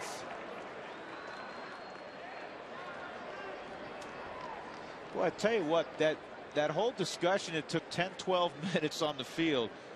It took the air out of the Rockies offense after they scored 5, and unfortunately it's carried over to the defensive side of things. Sure has. Here's just a chop job that hits out in front of the home plate area and then slices over the third baseman. Wigginton into the outfield. Charlie Blackman charged the baseball, made a very strong throw to the plate, but Escobar runs well. On the throw to the plate, Getz advanced into scoring position at second base. And now the hitting star of the day for Kansas City's up there, Melky Cabrera. Solo home run, 3-run home run. He was hit by a pitch on the foot. Takes a strike on the corner. Gets his first hit in the series, a big Baltimore chop. Goes over Wigginton's head.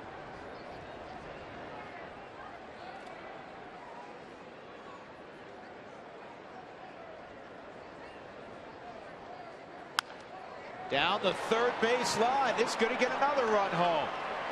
That's the second opposite field. Check it. Third opposite field hit of the inning. And I mean extreme opposite field. You're talking about right down the line, and the other one, 2 to right, now 1 to left. One of those days, Matty, you just can't do anything about it. I mean, you did miss the location. It's away from you. But the ball just inside that third base bag, and then it curled into the corner. Now everybody's changing places again, and Bob Apodaca's out to the mound. 3 runs in the inning. Alex Gordon, who had 4 hits last night, is coming up. It's 9-5 Kansas City. They have 11 hits to the Rockies' 5. Just really, really strange, George. The Rockies had all the momentum, and there was some sort of long discussion with the umpires, and then Ned Yost, then Jim Tracy, then the umpires by themselves again, then Jim Tracy. And who knows, well, the same thing may have played out, 2 punch outs, but it's just a weird deal. I mean, anybody that looks at baseball and says, oh, there's no momentum in baseball, hadn't been around the game. There is momentum. You feel it in the dugout, don't you, George? Absolutely you do. There's no question. But Jim Tracy felt something at that time. He had to go to alert that you just didn't think it'd take the air out of it that much. And then Bilal coming into the ball game, who's been rock solid for so long, that this would happen. And again, CNI doubles, 3 of them down each foul line. That gets after you a little bit too. Yeah, and that's what a couple of them have been, obviously. Cabrera has tied his career high for the 3rd time with 5 ribbies. I know this guy's 0 for 3, but he can hit. Alex Gordon. 2-0.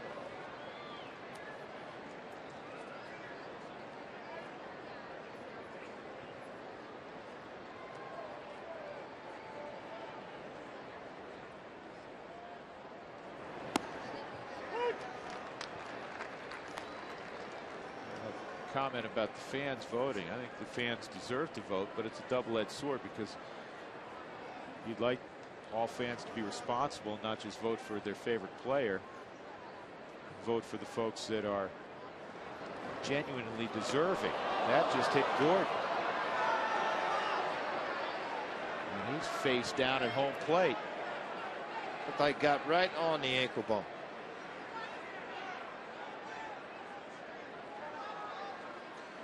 May have gotten up higher than that, George. We'll see on the replay.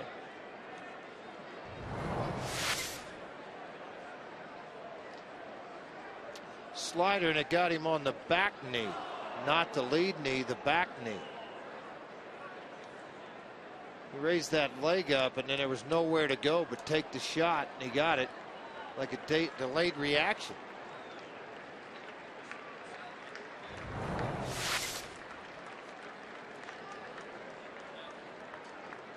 Wow, Gordon's got to come out.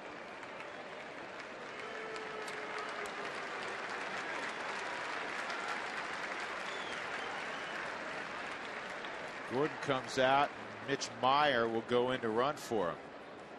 Your attention, pitch running at first base in place of the left fielder, Jordan number 12, Mitch Meyer. We just had a shout out, George. We've had people check in from different parts of the country, and on occasion different places in the world. We just got a shout out from Jerusalem.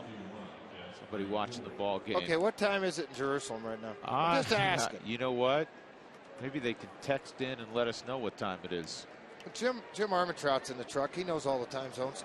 He'll tell us. Jeff Francoeur with 2 on and 1 out.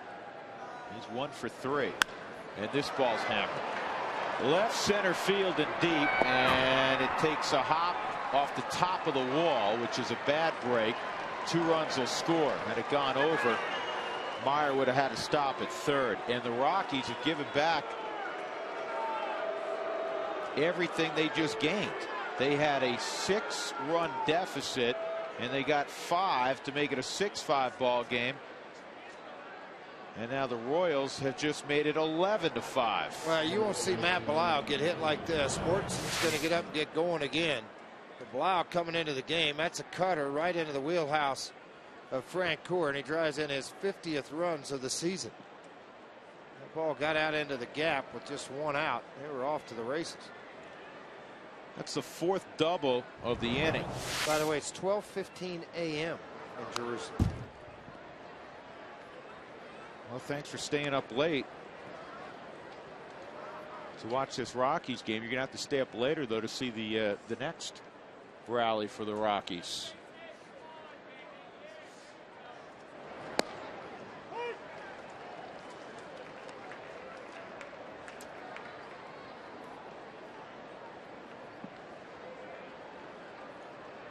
Four doubles in the inning, 7 doubles in the ball game for Kansas City, a season high.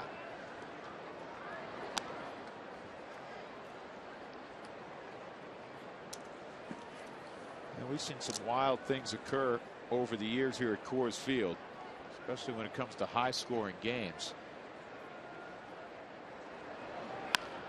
And that's up the middle, and that's a base hit, and Frank Coral scored the 12th run.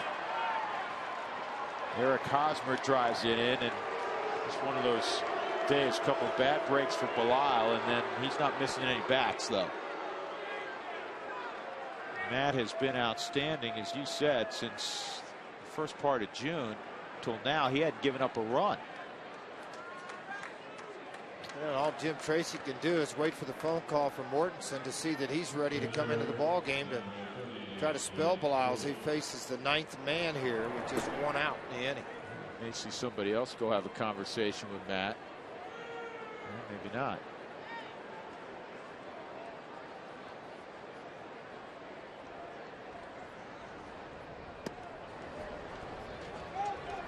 One and oh. I was talking about conversation, talking about another player buying some time. Apodaca's been out already.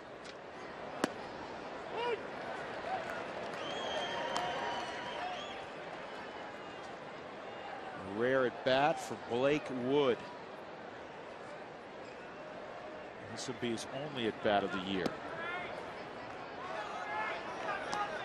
And if he stays in the American League, George, it may be the only at bat of his career. You never know. Well, see, when people say that, I automatically think of other possibilities. If he gets traded to a National League team and gets in a playoff somewhere in the next 3.5 months, he'll get another at bat. Otherwise, he ain't getting it.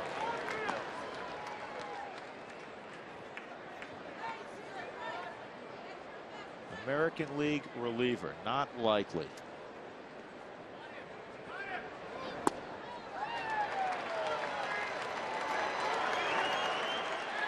Second out.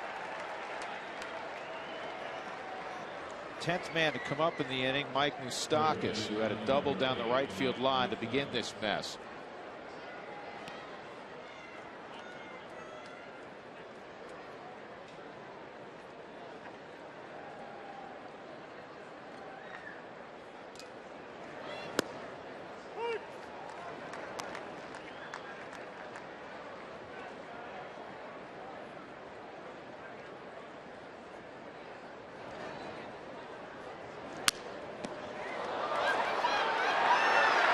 Doesn't know where it went.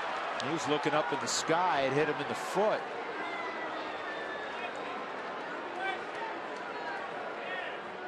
A base hit for Moustakas, his second of the inning. Jimmy's seen enough. He's going to go get it.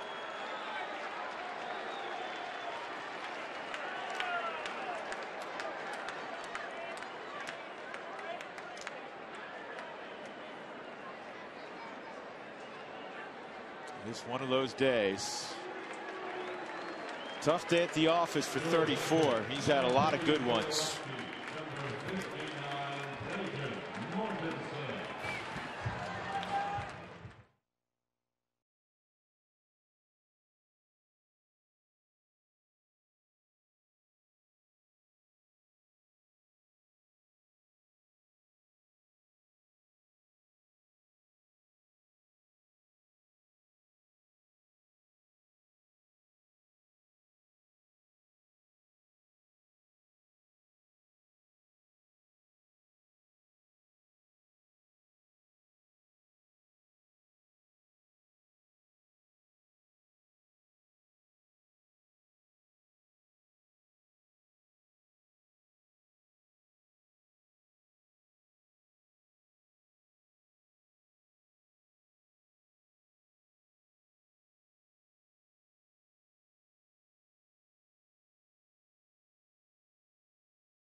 Out of the bullpen, and you have one hiccup like this on the year right now. Matt Belisle has been outstanding for this Rockies ball club, and will take these 6 runs given up a lot harder than anybody else in that dugout. It's up to Clayton Mortensen now. Come on in this ball game and try to calm things down. 16th game he's appeared in, a 344 earned run average, heavy sink over those 55 innings. Try to work it to get this last out of the inning.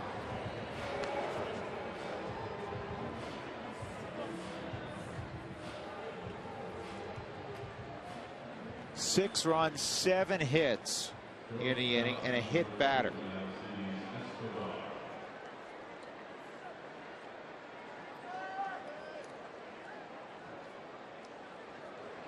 Doug, I'm going to ask you a question here.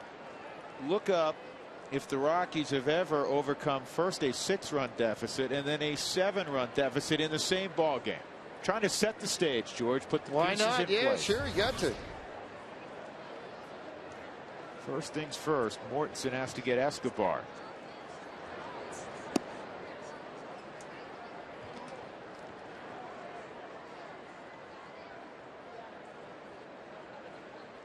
How about that 18-17 ball game on the 4th of July?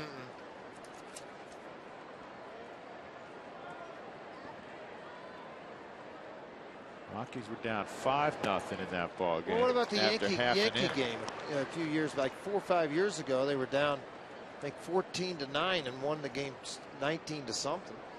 What was that one, Dougie?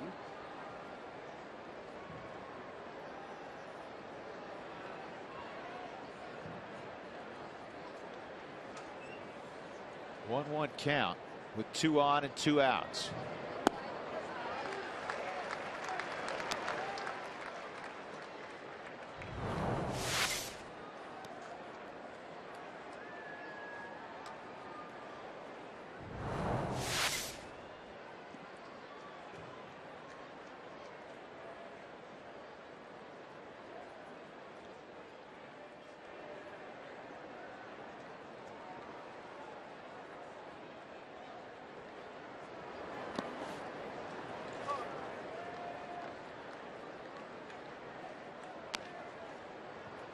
The last inning, George, between the bottom of the 5th and the top of the 6th, we'll have to check, but it's got to have been an hour. Been a while.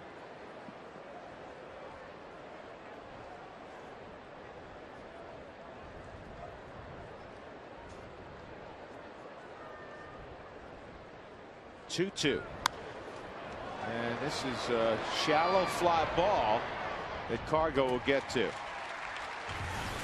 Well, that half inning by itself was 25 minutes. And, of course, the Rockies, when they hit in the bottom of the 5th, were up there for a long time. An ugly half inning. 12-5 now, Royals.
Look back.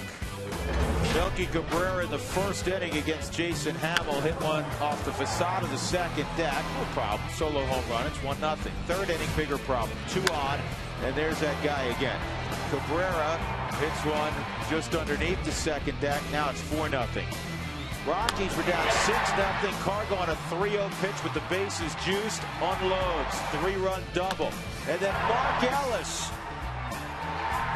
Marky Mark, a 2-run home run, and the Rockies within a run. All the momentum in Colorado's dugout, but Matt Belisle had a rough top of the 6th inning. Opposite field doubles, a bouncer that went over the head of Wigginton, another opposite field base hit, and then Jeff Francoeur drove in 2 with that double. Eric Hosmer, a single that scored a run. 6 came around in the inning for the Royals. It's now 12-5. The new left fielder, Mitch Meyer, he stays in the ball game. He ran for Gordon after Gordon had to leave, and he was hit by that pitch on the knee.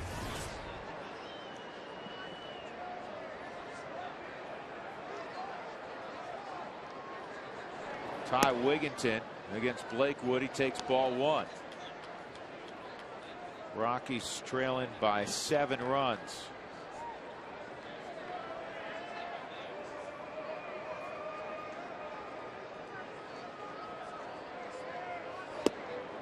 In there for a strike. Well, that ball game, George, that the Rockies won 18-17 against the Marlins. They were down 7-1.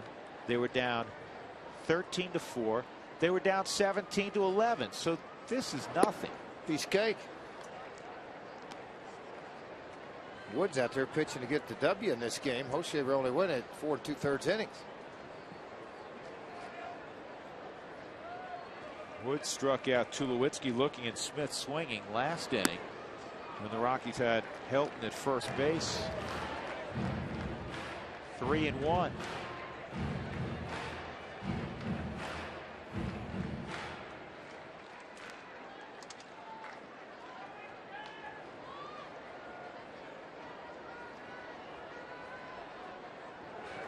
And that misses. This is how the rally started last inning. Wigginton walked. Well, Wigginton has walked to lead off the 6th inning. And you know what? If you're Ned Yost, there is smoke coming out of your ears. With all the walks and the runs being put up and everything else, to be quite honest, there's a lot of frustration in both dugouts right now.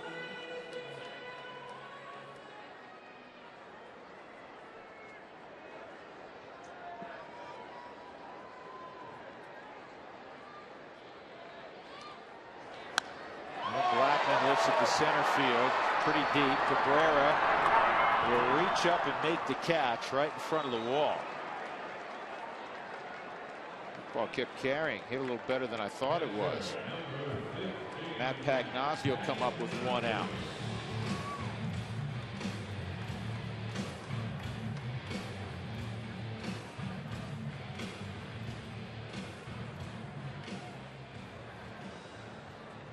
Pagnozzi is single and a run scored last inning.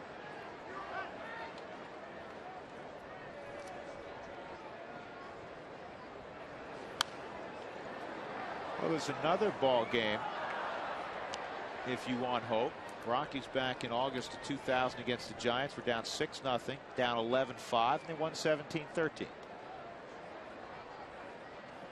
If I remember right, George, Jason Elam kicked a field goal to get the Rockies ahead by 4 late. Forced the Giants to have to score a touchdown. Now, there's been some wild games here at Coors Field. No question about that.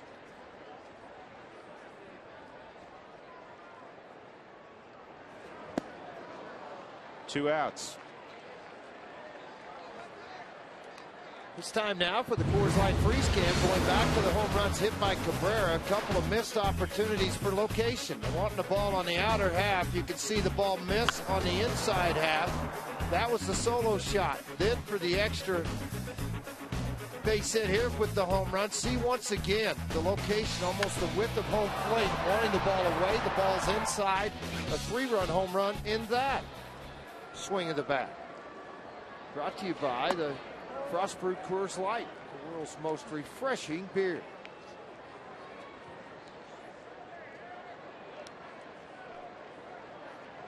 For Spielberg, you just watched 3 nasty sliders on the outer half of the plate. He didn't have fastball command against Wigginton. Now he throws one here. Counts even 1-1.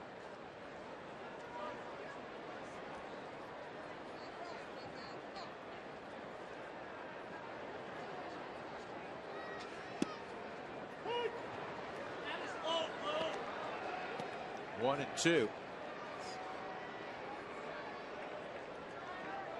That last fastball, 97. Good arm. Got a whole lot of good of everything coming out of that thing. Power arms like this you develop as a setup guy typically at the minor leagues, and then their last little click you give them the ball in the closer's role. Presets the grip for a split finger too.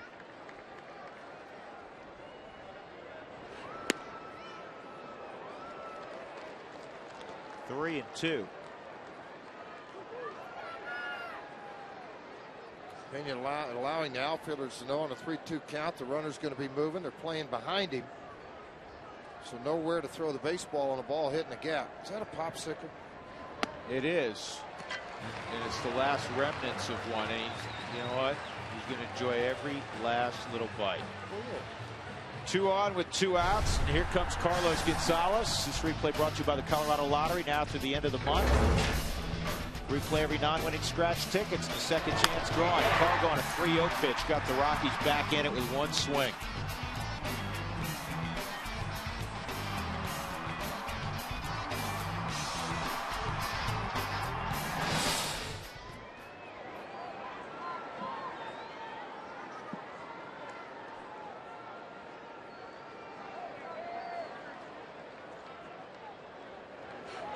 This ball driven high in deep left field, and it is gone.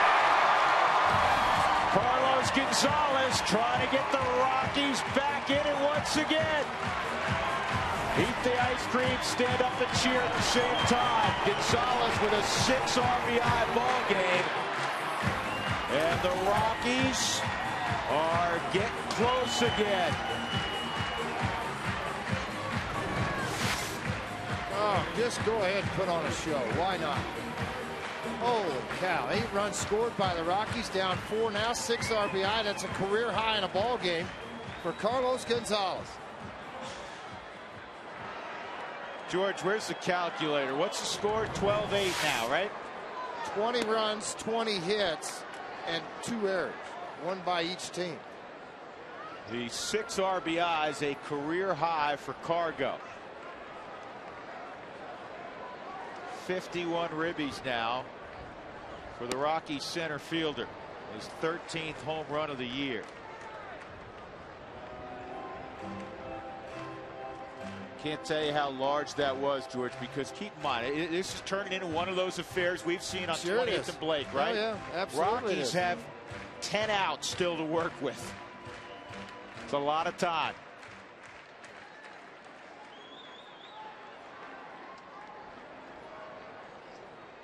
And I like the philosophy of Gonzalez. You know he's aggressive anyhow.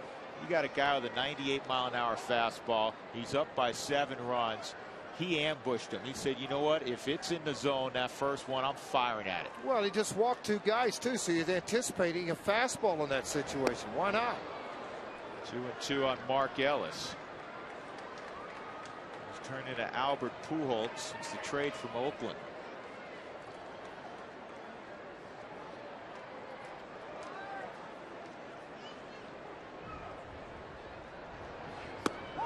Oh, called a strike. Ellis is gone. He'll stand to discuss it with Jim Reynolds. Not pleased.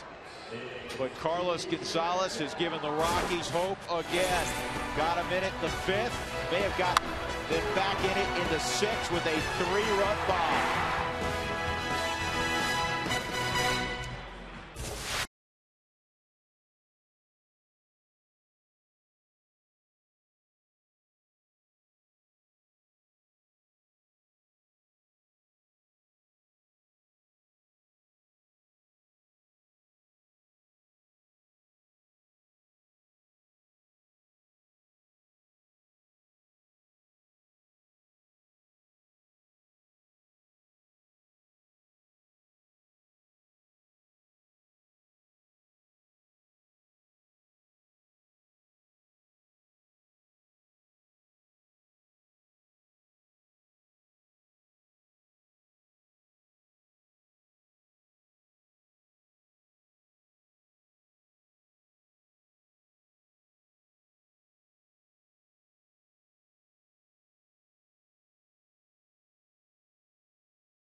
Get back in this one. 6 RBI so far for Cargo. The other day on Friday at the beginning of the series, we answered a lot of fan questions, things that you wanted Drew and Jeff and George to answer. Well, I got a multiple question, something that people all over really wanted to know. How do you become a bat boy? I mean, several people asked this question, so I went directly to the source.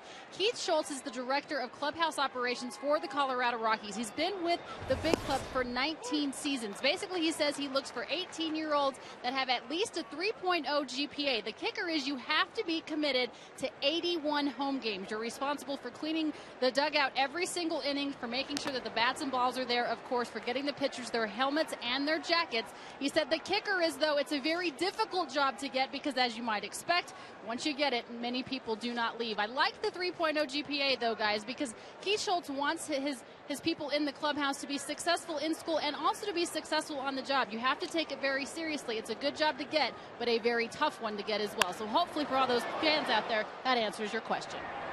This ball's well hit the center. Oh, man. Oh, boy, I hope he's all right. Great catch. And now hold your breath.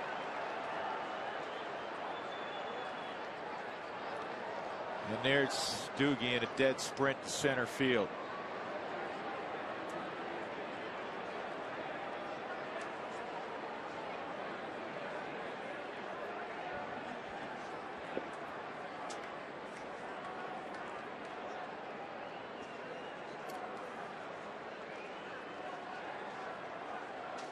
Pena drove it to the wall.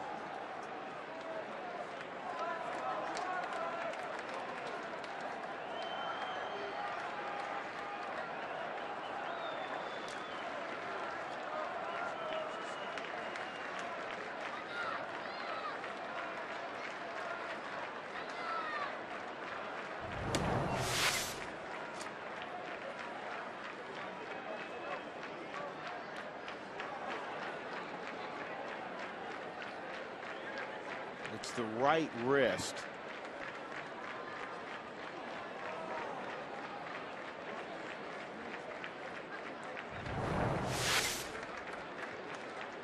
Trying to see if that was a slam.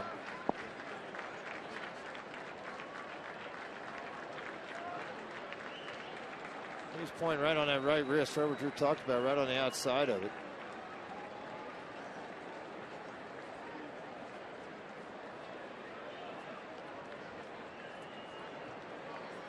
Six RBI day, and then that circus catch.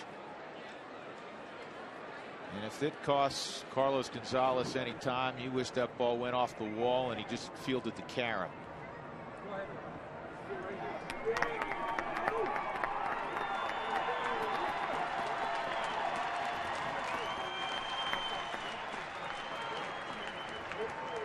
They can't lose number 5, George. Sure can. I just hate seeing that cart come out of that left field corner.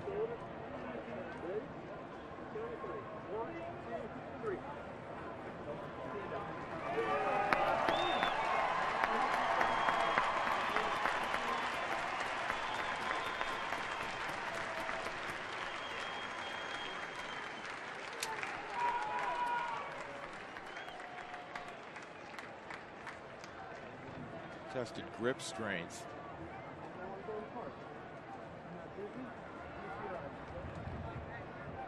Yeah, you could hear Keith, though. I don't know, one of our microphones said, let me see your eyes.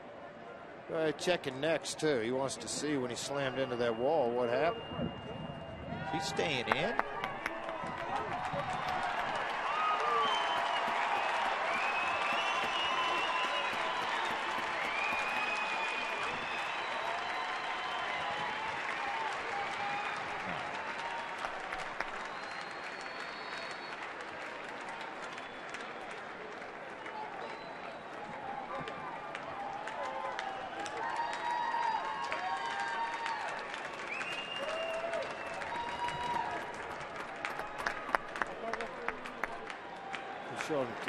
Well, Smith's the Rockies only have 4 outfielders, true outfielders. Wigginton can go out there. Herrera can go out there. Spilborgh's in a double switch took the place of Smith.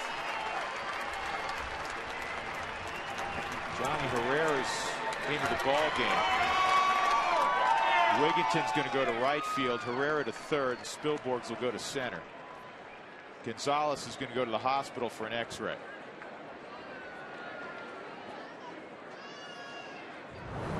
Boy, you talk about hitting this wall hard too, and it's right there at that crease where you get out of the pad, and that metal post right on the pad, Drew. I think that's got him. See that? Yeah, but that's the left hand, George, and that's not the hand that we're looking No, I'm at. talking about his face and arm on the right hand. They hit that metal post head on.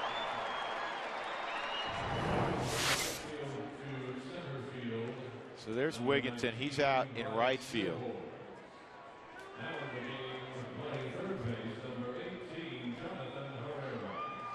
Herrera's at third, Spilborgh's in center.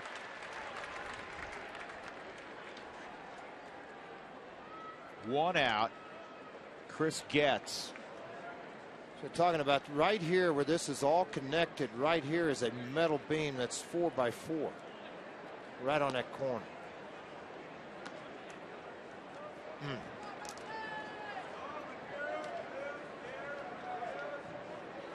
Second baseman, number 17, Chris Getz.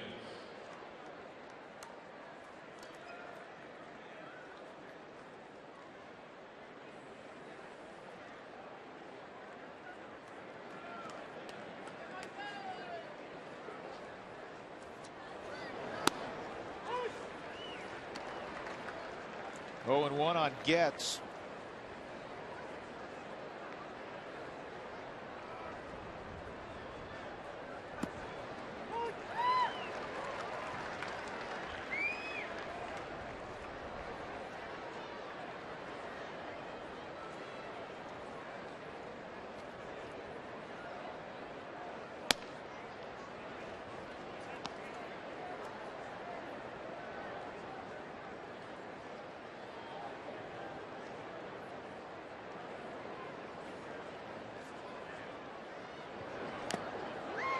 Getz is gone, 2 outs.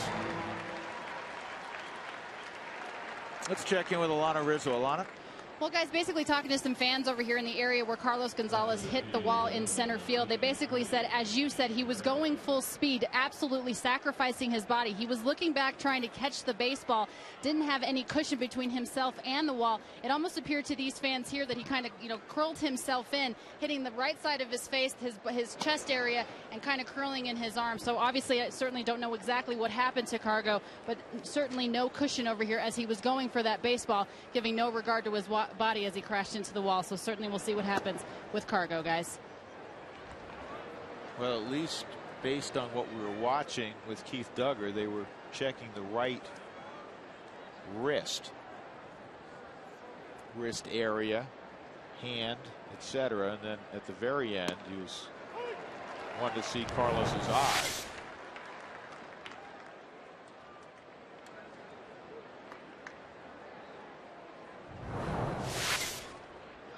Two and 1 on Melky Cabrera.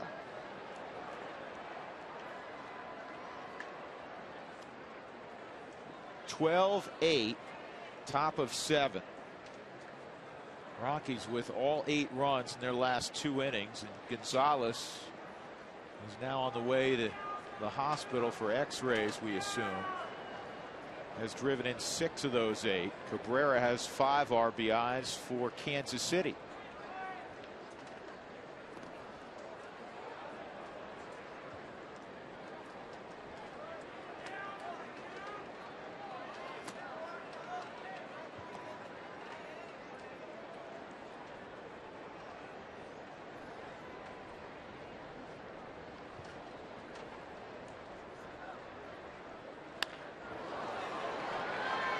Base hit.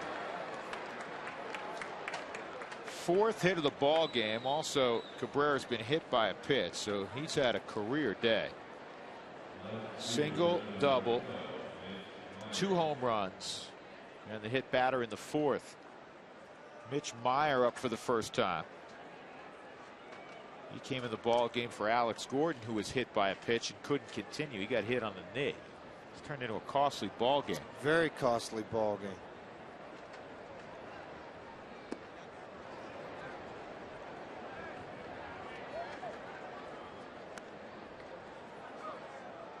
where you need strikes now to cut the momentum off of the Royals. Mortensen hoping to get out of this inning without any more damage than the base hit by Cabrera.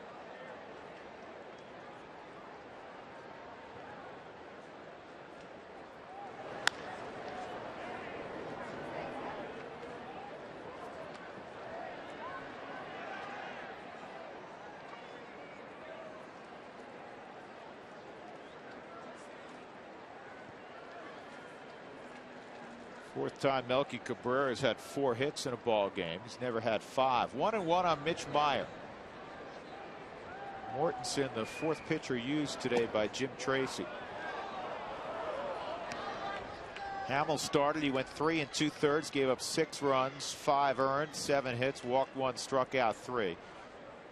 He did not have a good outing, obviously. Stoltz did a nice job pitching for the Rockies for the first time. He's been in AAA all year. Eric faced 4 hitters and got all 4 hitters out. And this is a base hit for Meyer. Cabrera will go first to third. This thing's turned into a slow pitch softball game. Oh my gosh. I mean, they're just hit after hit. They've got 16 hits, 12 runs. The Rockies, with all the walks that they've issued, but they've taken advantage of it with 6 hits, 8 runs on the board. Yeah, I had mentioned that. You're right, George. 8 runs on just 6 hits. That's an unusual line. Big. I mean, the difference is all the walks and hit batsmen they have. And then every time there's been a crowd on base, Cargo's come up and cleared them up. 6 of them. 6 times, 6 RBIs he'd knocked in prior to leaving the game with the injury. Frank Court doubled in 2 his last time.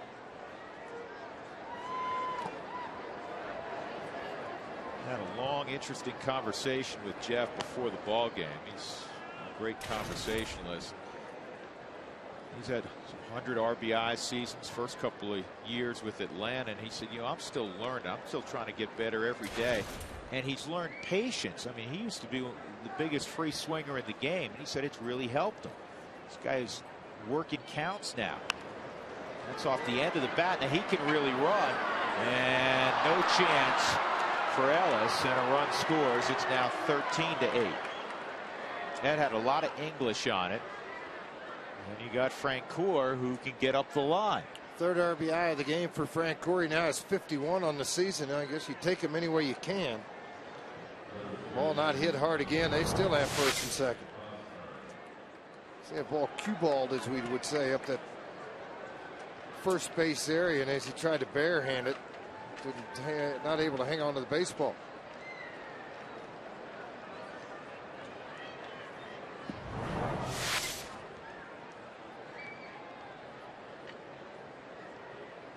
Eric Hosmer at the plate. He's 2 for 4. He has an RBI in the game.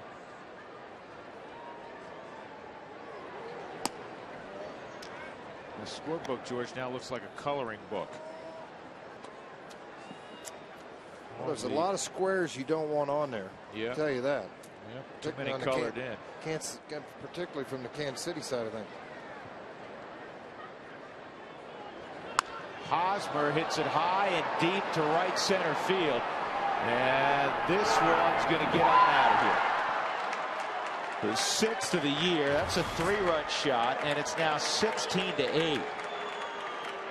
This ball game now looks like one of those Coors Field specials from 1998. Pre-humidor, you get the drift.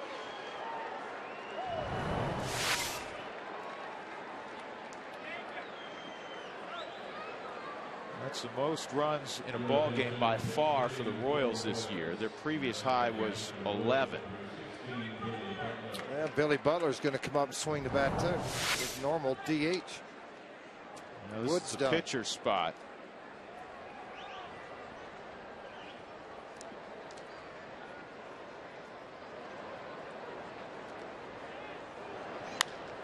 And Butler lashes this one down the right field line.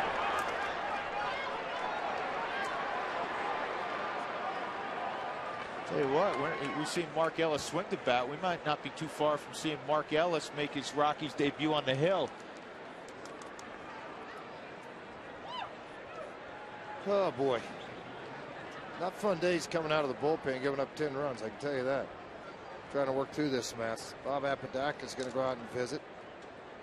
There's not a whole lot of places to turn to other than just try to get some outs and make some pitches. Certain guys you use on plus sides of games and guys you don't want to use. And you'd like to give the rest of these guys the day off, but you may be forced into having them work an inning at some point.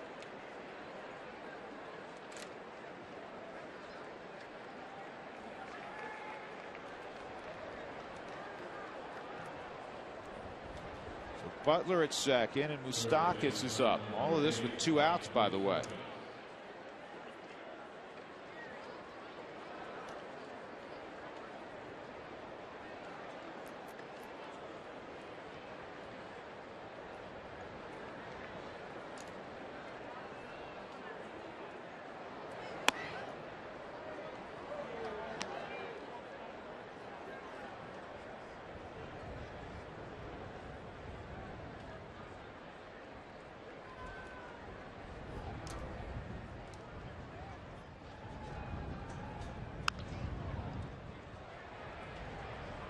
Tulowitzki will have it, and finally the inning's done.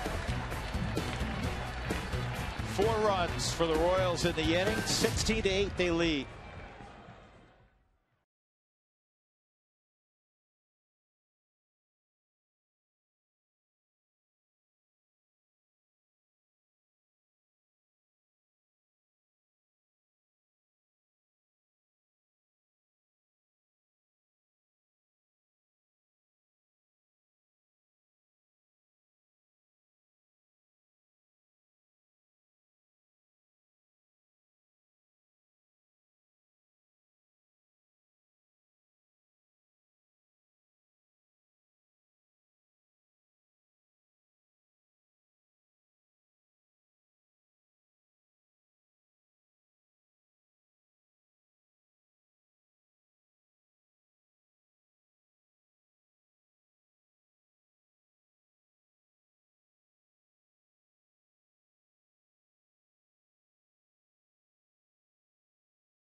On Root Sports is brought to you by your neighborhood Toyota stores. Toyota moving forward.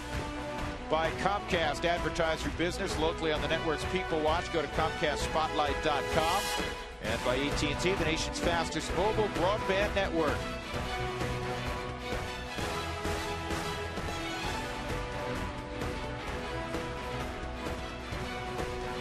This one's been crazy. The Royals with the most runs they've had in a ball game since July 3rd, 2007, 4 years ago to the day, when they scored 17 against the Seattle Mariners.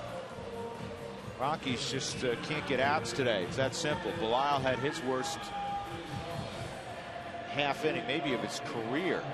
That's been terrific. Clayton Mortensen had a real rough 7th inning. Jason Hamill had a poor start initially. Collins is coming in now for the Royals, a hard-throwing little left-hander. He was up to 93 the other day. Got a nice mix with a hard slider. He'll get the left-handed hitting Todd Helton here in the bottom of the 7th inning.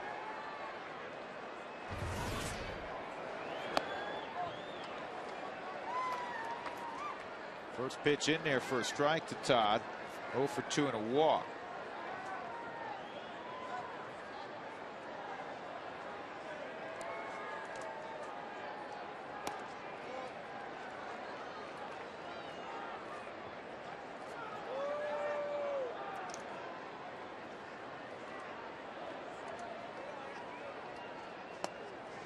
The problem for the Royals in this ball game, they walked 4 guys. All 4 came around to score. For Wood, it happened with a couple of outs. He started the walkathon and a 3-run home run. There was a heater at 91, outside corner, swing and missed by Todd Helton.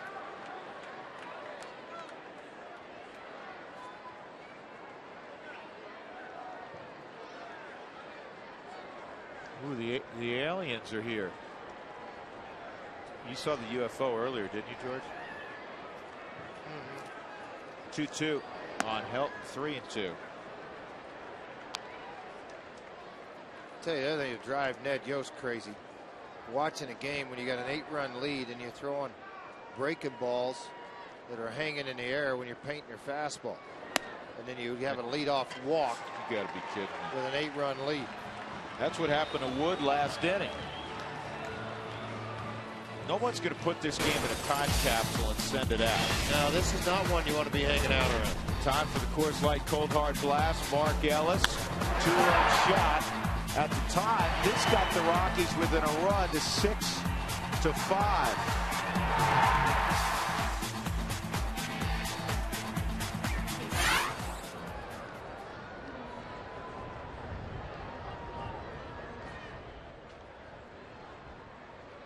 I just got word from the Rockies clubhouse, and it's basically what we assume.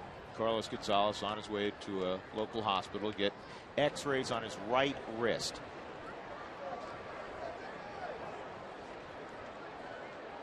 Tulowitzki, an infield hit, and a couple of strikeouts today. 1-1.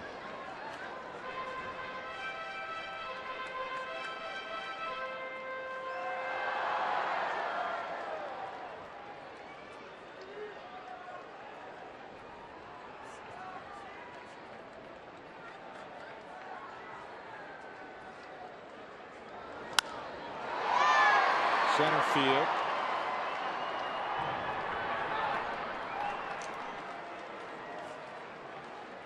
Mortensen's going to hit for himself here with the score 16-8. Well, you got 7 straight ball games. You've got to have protection in your arms down in the bullpen for tomorrow's game, and obviously for the first 4 in Atlanta. Wells Fargo customers, get your 2-for-1 Rockies tickets. Do it today by going to wellsfargo.com/Rockies. There's really just 2 pinch hitters left in the game. One of them being your catcher, Ned Yost. Obviously knows something I don't, because he double switched with his catcher in the 5th inning. Barring an injury, you were always concerned there. You've got to have a backup to be able to be that 3rd guy, emergency catcher. Maybe they have one.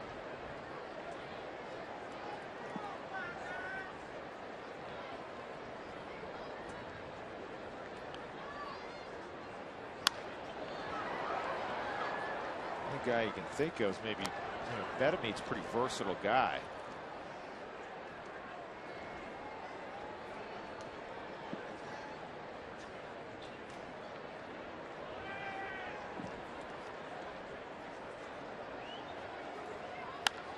Mortensen with a hot shot that's going to turn into a double play. Apparently he busted it. Yeah, he hit it hard and then he busted it up the line. We'll go to the 8th.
The concern in this ball game centered around the result of an X-ray that's being taken probably as we speak. Cargo made a great catch running full speed into the center field wall off a drive by Brian Pena last inning. And he went down and his right wrist was injured.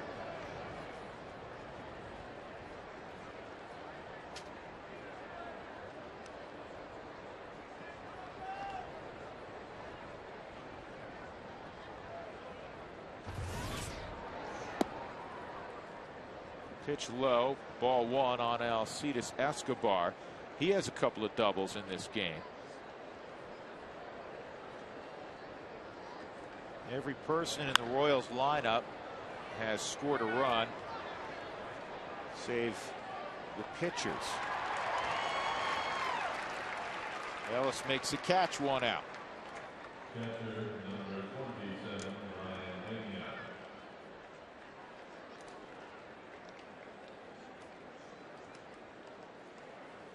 Well, if you got a group you want to bring them out to the ballpark, pick up the phone. There's a lot of special pricing. You get scoreboard recognition and a whole lot more. 303 Rockies, and bring your group to the ballpark to watch the Rockies as they'll come back off the road trip after the All-Star break for 6 games.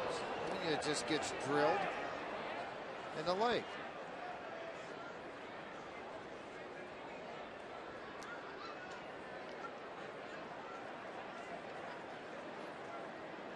So one out and one on. Chris Getz will come to the plate.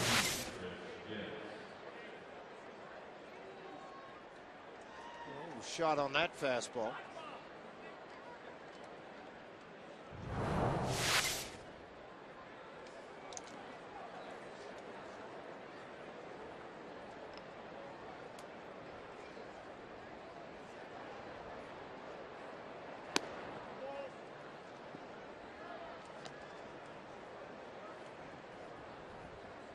$19 hits for the Royals.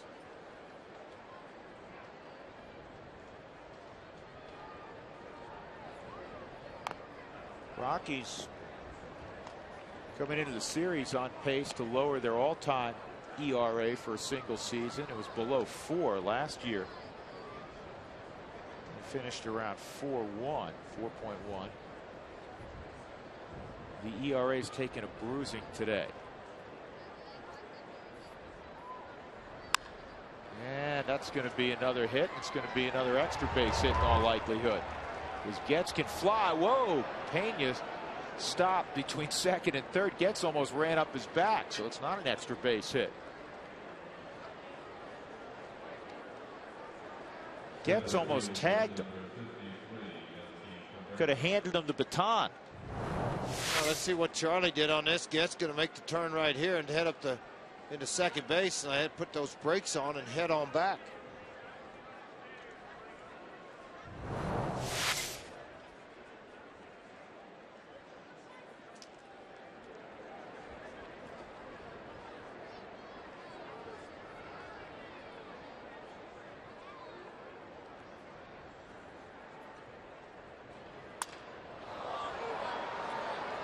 Melky Cabrera, Spilborghs will make the catch. 2 outs. First time the Rockies have retired Melky today. All right, everybody, I want you tonight, get on the computer when you get up, all right? Whatever you do out of your easy chair, off the back porch, the cookout, whatever you're going to do, and vote. That's right, you can vote for your favorite player, and it's going to be Todd Helton. Get on there and do that all the way through July 7th. Try to get Todd Helton on your screen, or the other players that are eligible for the fan vote, the final 5 to get into the All-Star game. One of those will be lucky enough to get to go. Show the East Coast people we mean business out of these mountains. Vote the guy in. That'd be awesome if Helton's in Phoenix for his 6th career All-Star game. He's voted in 3 straight years. 01, 02, 03.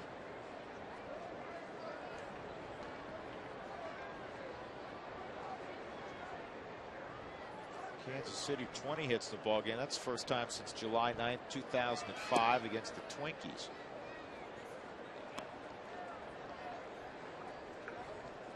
I was going to blame some of that on you, George, but you were retired by then. Long gone. Long gone.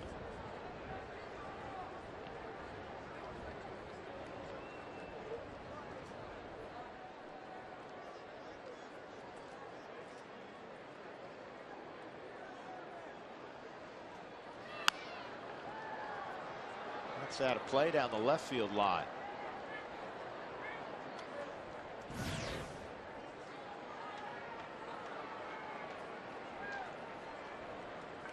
Pitching matchup tomorrow in Atlanta. The Rockies will have Ubaldo Jimenez on the hill, and the Braves will have Tommy Hanson, who's 9-4 with a 262.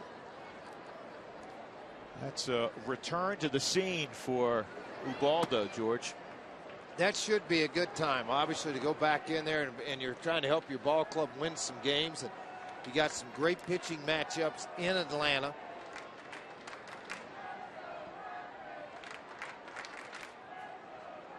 And just about 14.5 months ago, he twirled a no-hitter in Atlanta, Georgia. 3-2 on Mitch Meyer. 2 on, 2 outs.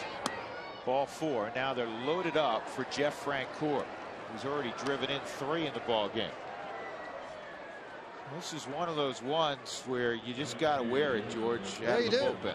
Well, you just got to try to save everybody else down there. I mean, Jim Tracy's not going to embarrass it and put a position into the player into the game right now. Obvious because of what happened with the Rockies putting 8 on the board in the 5th and 6th. But he doesn't want to blow up his bullpen either. He's about the last guy. You know, I know I said that in jest a couple innings ago, the way things were rolling with Mark Ellis, but Jim Tracy has so much respect for the game and how it should be played. He would be about the last manager in Major League Baseball to do such a thing. To say, hey, all right, I'll take my utility infielder and try to go get me 3 outs because obviously I don't want to burn anybody else in the bullpen. The only thing you're going to risk in there is getting somebody hurt. And that's why. And that's really why for Jim. He'd just feel awful. This kicks away for a moment. He'd feel awful if, you know, you go and throw, say, a Johnny Herrera, and all of a sudden Johnny hurts his elbow trying to do something he hasn't done since Little League. And there's been players that have gotten hurt. Yeah, Jose Canseco lost his, and he had a great arm. He threw knuckleballs when he was pitching against the Boston Red Sox and blew up an elbow. Never the same player again.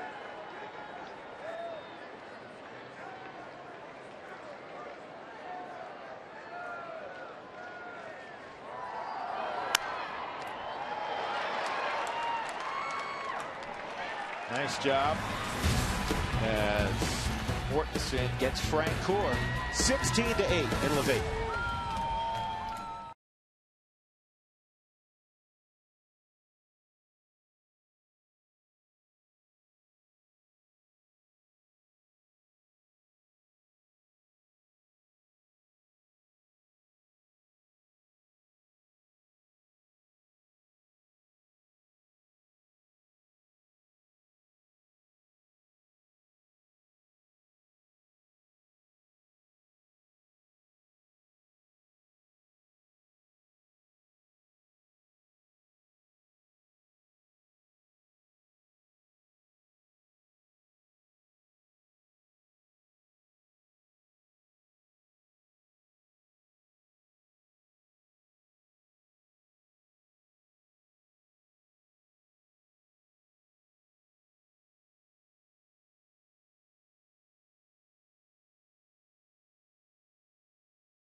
first, a 3-run shot in the third. They took a 6-0 lead after 4, and then the Rockies stormed back in the 5th inning.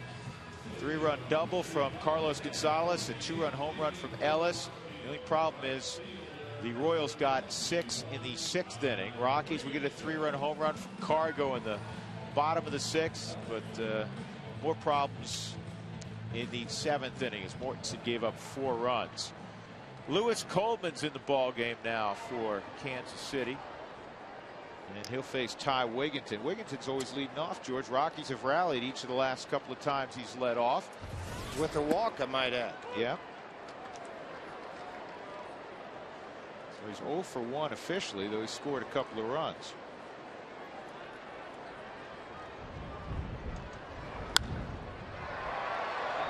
In the air, deep left center field, and Cabrera makes the catch. Tell you what, there is a lot of wind that is kicked up right downtown right now. All of a sudden. Yeah, I mean, it is howling in from left field.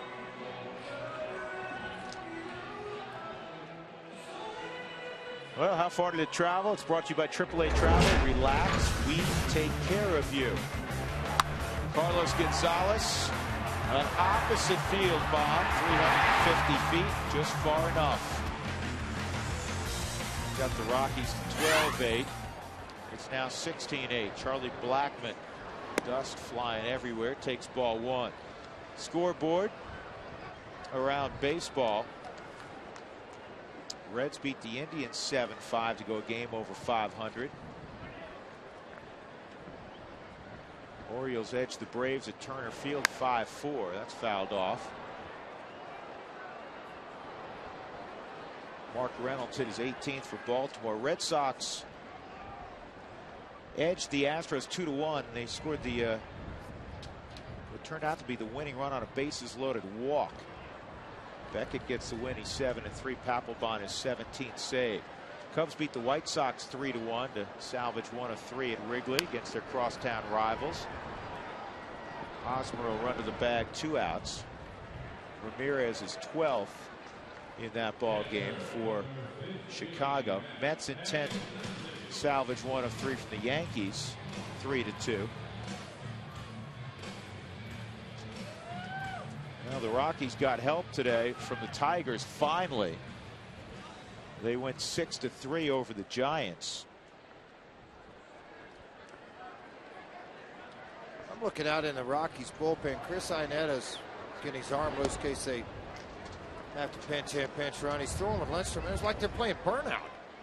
Like, dude, you guys are firing rockets down there. Except they're on the opposite end where they're supposed to be. Chris was on the mound. He was down at the plate area. Matt Pagnozzi at the plate with a 1-0 count. Outside. In the 7th inning, the A's leading the Diamondbacks 7-1. Mariners leading the Padres 3-1, bottom of 8. Angels and Dodgers tonight in Anaheim. Outside. Marlins and Rangers also tonight. Jays beat the Phillies 7-4. Cliff Lee's scoreless stretch is over. Lee ended up taking the loss. Dotel, the former Rocky, got the win in relief. Bautista, George, he hits a lot of home runs. He's got 27 now. He had one last night off of Halladay. That was a successful return for Arvada West Roy Halladay to Toronto, by the way. 31 complete games now in his career. 31 is what they had listed last night when I watched on the highlight. As a matter of fact, 2 other teams combined. Not for one season. No, I thought he had more than that. Is it only 31? 3-2. How many complete games does he have? I thought it was more than that. Rays win 8-3 over the Cardinals today. Berkman hit his 22nd. He's going to be an all-star. Yadier Molina his 5th.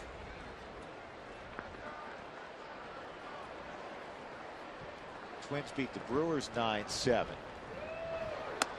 Ball 4, so Pagnozzi reaches.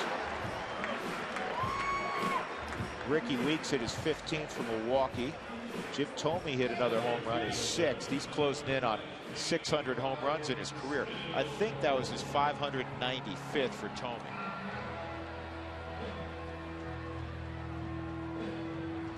By the way, Roy Halladay, 64 career complete ball games, but last night they had posted 31 complete ball games. May have been since he had left Toronto, because that was against his former ball club. Pagnazzi moves up. Spilborg's at the plate.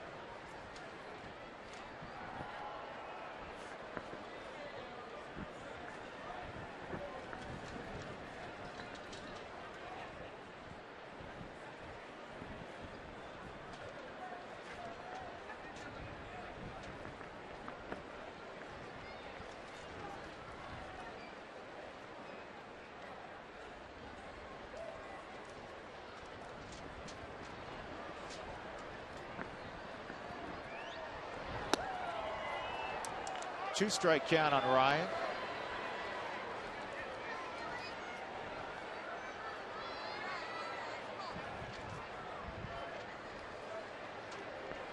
And that wind kicked up. You got a lot of stuff blowing all over the surface of this field right now. Well, this will be interesting as the wind is really blowing this thing, and it is caught by Frank Core out in right field. He's got a big grin on his face because at first it looked like Melky Cabrera was going to have it.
Fans, next time you want to catch a Rockies game, head to StubHub, where you'll find a great selection of seats for every game.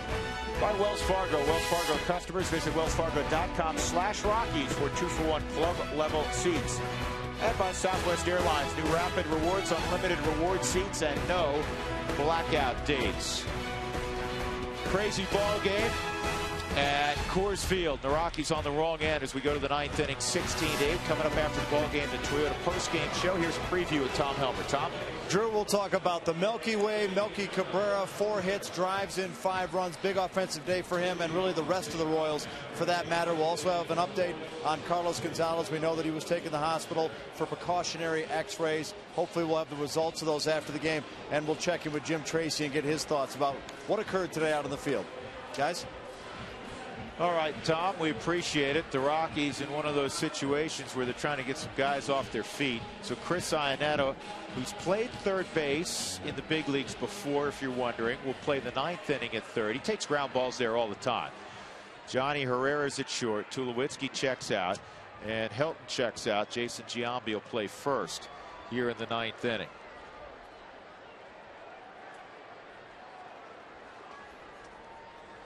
Yeah, Giambi's just looking over at Mark Gallis and says, hey, pal, you got all the pop flies with this win.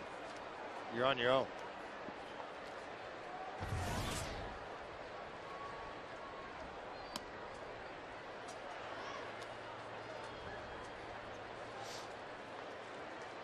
Eric Hosmer up for the 6th time. It's not good in a 9-inning game when the guy who's hitting 5th in the lineup is up for the 6th time.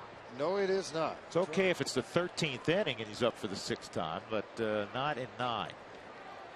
Mortensen behind 2-0, and Hosmer drills this to left, but Blackman not going to be able to catch it. Misplayed it. Yeah, hit a little better than he thought. It's going to be a double because you can't give him an error when there's no contact with the baseball. He just misjudged it. So Hosmer has 2 singles, a double, and a 3-run home run today, and that was hit number 21. Coleman, the pitcher, will hit. And also, George, that's their 12th extra base hit. That ties a club record. The Royals have been around for a while. You have to go all the way back to 1979. The only other time they had 12 extra base hits in a ball game. Ned Yost still doesn't look happy. He does look pretty grumpy, doesn't he?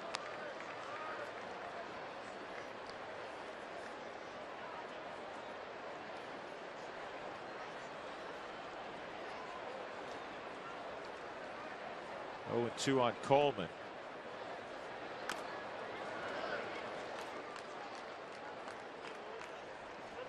Chris Iannetta got a game at third base in 2008, and he got a game last year, or appeared in a game at third base. He just loves to play. I mean, he, again, takes ground balls there all the time. He enjoys it. And it's not just messing around. It's for situation. You never know. Situation could arise where you're in a competitive game, and maybe because of injury, you have to do something like that. No reason not to expand what you can do and show managers what you can do. Jose Morales, who's hurt right now, most of the played sub-second this year. Most of the balls that are hit to him are by Tommy Ronalds, who handles the infield duty as far as working with middle infielders. So he sees what he can do at third.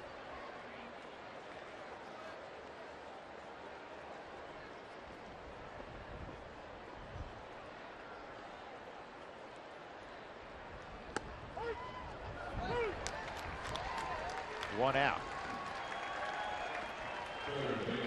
I'll bring up Mike Moustakas. His copyrighted telecast is presented by authority of the Colorado Rockies.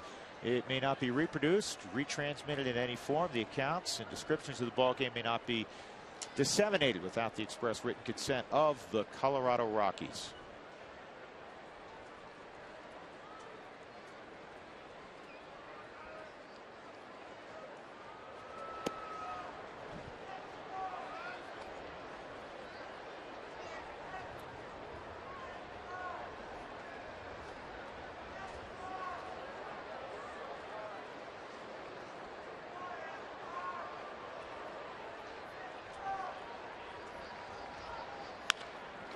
Pulled to first. Giambi's got it.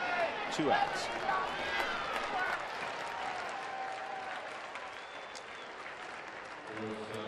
And Alcides Escobar, who's got a couple of doubles in the game, will come up.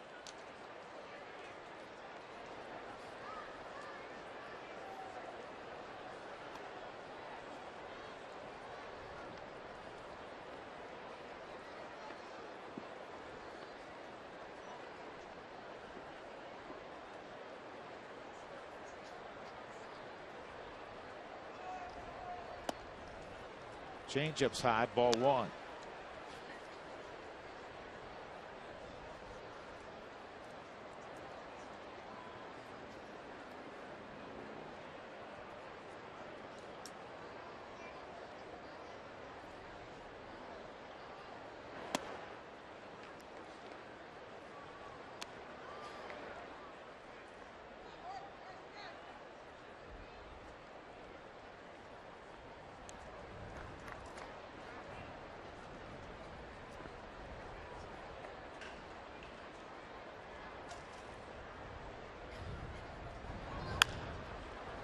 Johnny Herrera will come get it.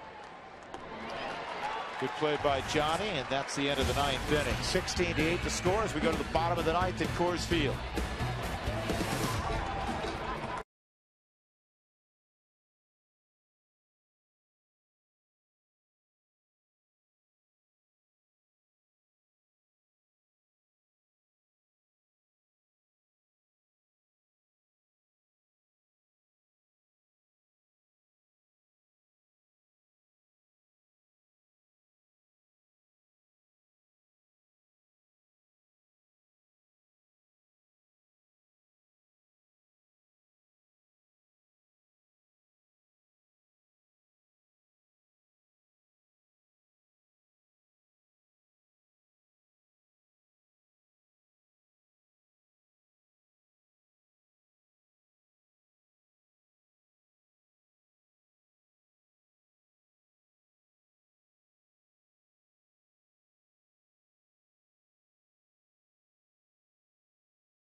They tied a franchise mark with 12 extra base hits in this ball game. Rockies, believe it or not, at one point when they were down 6-0, rallied to make it 6-5, but they just haven't gotten any stops out of the bullpen today. Drew Goodman, George Frazier, and Alana Rizzo. Johnny Herrera will have his first at bat. Carlos Gonzalez was hitting in this spot, the leadoff spot, and he had a big day. 2 for 4, 3-run double, 3-run home run, and then he made a great catch, and I mean a great catch, robbing Brian Pena of extra bases, but he slammed into the center field wall so hard he injured his right wrist and was taken to a hospital for x-rays. We do not yet have a report on the results of those x-rays. Here's the catch, 7th inning, Pena leading off. You know, it's reminiscent, George, of the catch made by Aaron Rowan when he played for Philadelphia, and unfortunately for Rowan, he ran full speed into a pole and it broke his nose. But you know, all they're concentrating on is the baseball, and even though they know they're now on the warning track, it didn't slow them down at all. They just said, I'm going to go get the baseball. And a lot of times guys try to relax their body so it impact you kind of make it easier, or less, I don't know how I would say it, instead of tensing the body up. Still, I mean, that's a metal pole right on the corner, right what he smacked into, and it's on the side of the face. I mean, Doogie's checking necks, he's checking wrists, shoulders, hands. There's all kinds of things you have to look at. And the problem, too, George, is a great explanation, is that the wrist that got hurt's the one that he's using to catch the baseball. Right. 2-2 on Herrera. Herrera, Ellis, and Giambi against Lewis Coleman. 3-2. This would be fitting if Coleman walked Herrera, because 3 times in the last 4 innings with large leads, a Royals pitcher has walked the leadoff man for the Rockies. They're pitching like it's a 1-0 ball game instead of just throwing strikes and going at guys. You got an 8-run lead. I know you don't want a game to get carried away, but the way it typically does is leadoff walks, and then things get really stupid after that. Cost yourself a ball game, cost yourself an earned run average. 40,269 chasing foul balls in the crowd today. Rockies had 2 sellouts for fireworks night, so they've drawn over 140,000, or pretty close to 140,000 for this 3-game series. Herrera got Rockies, if they are not able to pull off the miracle comeback, will still finish above 500 for the 3rd straight year against the American League. They'll go 8-7 this year. And since 2006, by far, they have the best record among National League teams against the American League. The only other team that's even over 500, the New York Mets. And the Rockies way over 500 against the AL.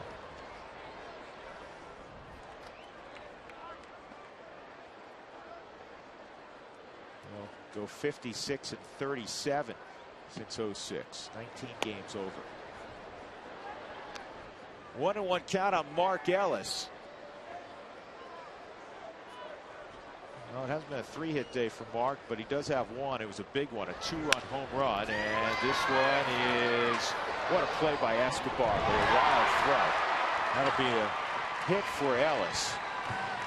Great job by Escobar just to get in the neighborhood. So a 3-hit ball game Friday, a 3-hit ball game Saturday, and a 2-hit ball game today. 7 RBIs in the 3-game set, his first 3 games in a Rockies uniform. Really a great play by Escobar, but I mean, this guy has been hotter than a firecracker. And Giambi going to get an at-bat here against the Royals late in the game. One more look at the play by Escobar.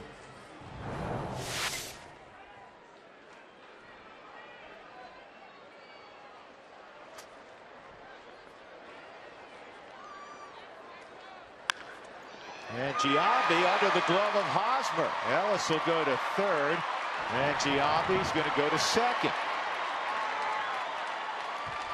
This has been, you know, just taking a step back and being objective. This has been a poorly played game in a lot of areas. Obviously poorly pitched. No question about it. This ball's hit extremely hard, but right under the glove of Hosmer. Got to make that play in a game like this. Try to get his footwork set for a double play ball. An error on Hosmer. His 7th of the year.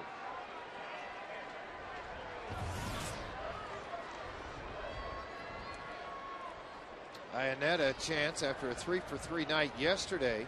Aaron Cook's in the on-deck circle because every position player that Jim has been used in this ballgame. So Cook will have to be the guy to come on a pinch hit in the pitcher spot.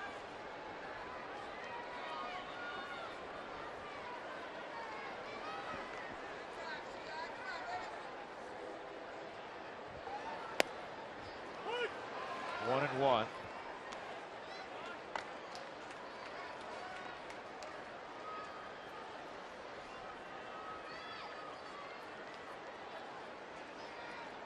You know, managers normally after a ball game like this, if you're on the wrong side of it,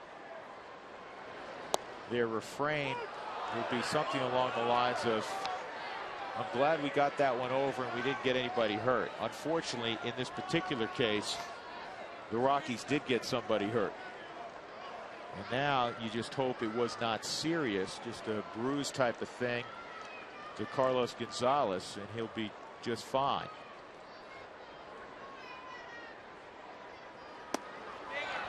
Iannetta gone.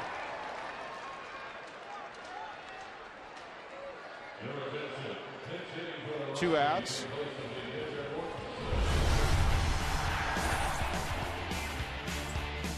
Jimmy John's delivery that gave Melky Cabrera, the center fielder for Kansas City. He's had a huge day. Solo home run in the first. Came up with 2 men on his next at bat and hit a 3-run home run against Jason Hamill. He has 4 hits in the ball game, which matches a career best. That's Jimmy John's delivery of the game. America's favorite sandwich delivery guys. Aaron Cook pinch hitting. And that's because if you just turned on your TV, wondering what's been going on, well, a lot of hits have been going on. A lot of guys have been getting used.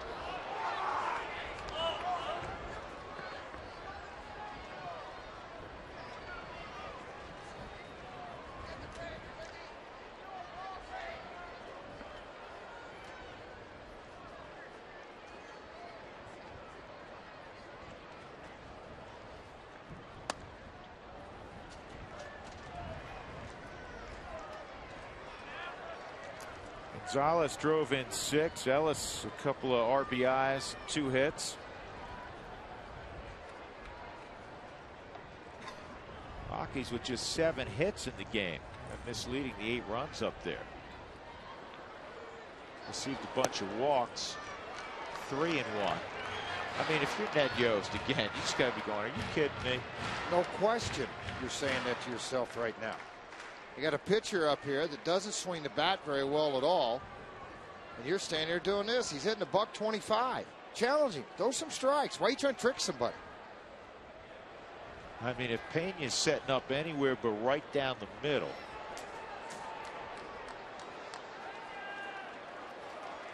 That's where he is. 3 and 2.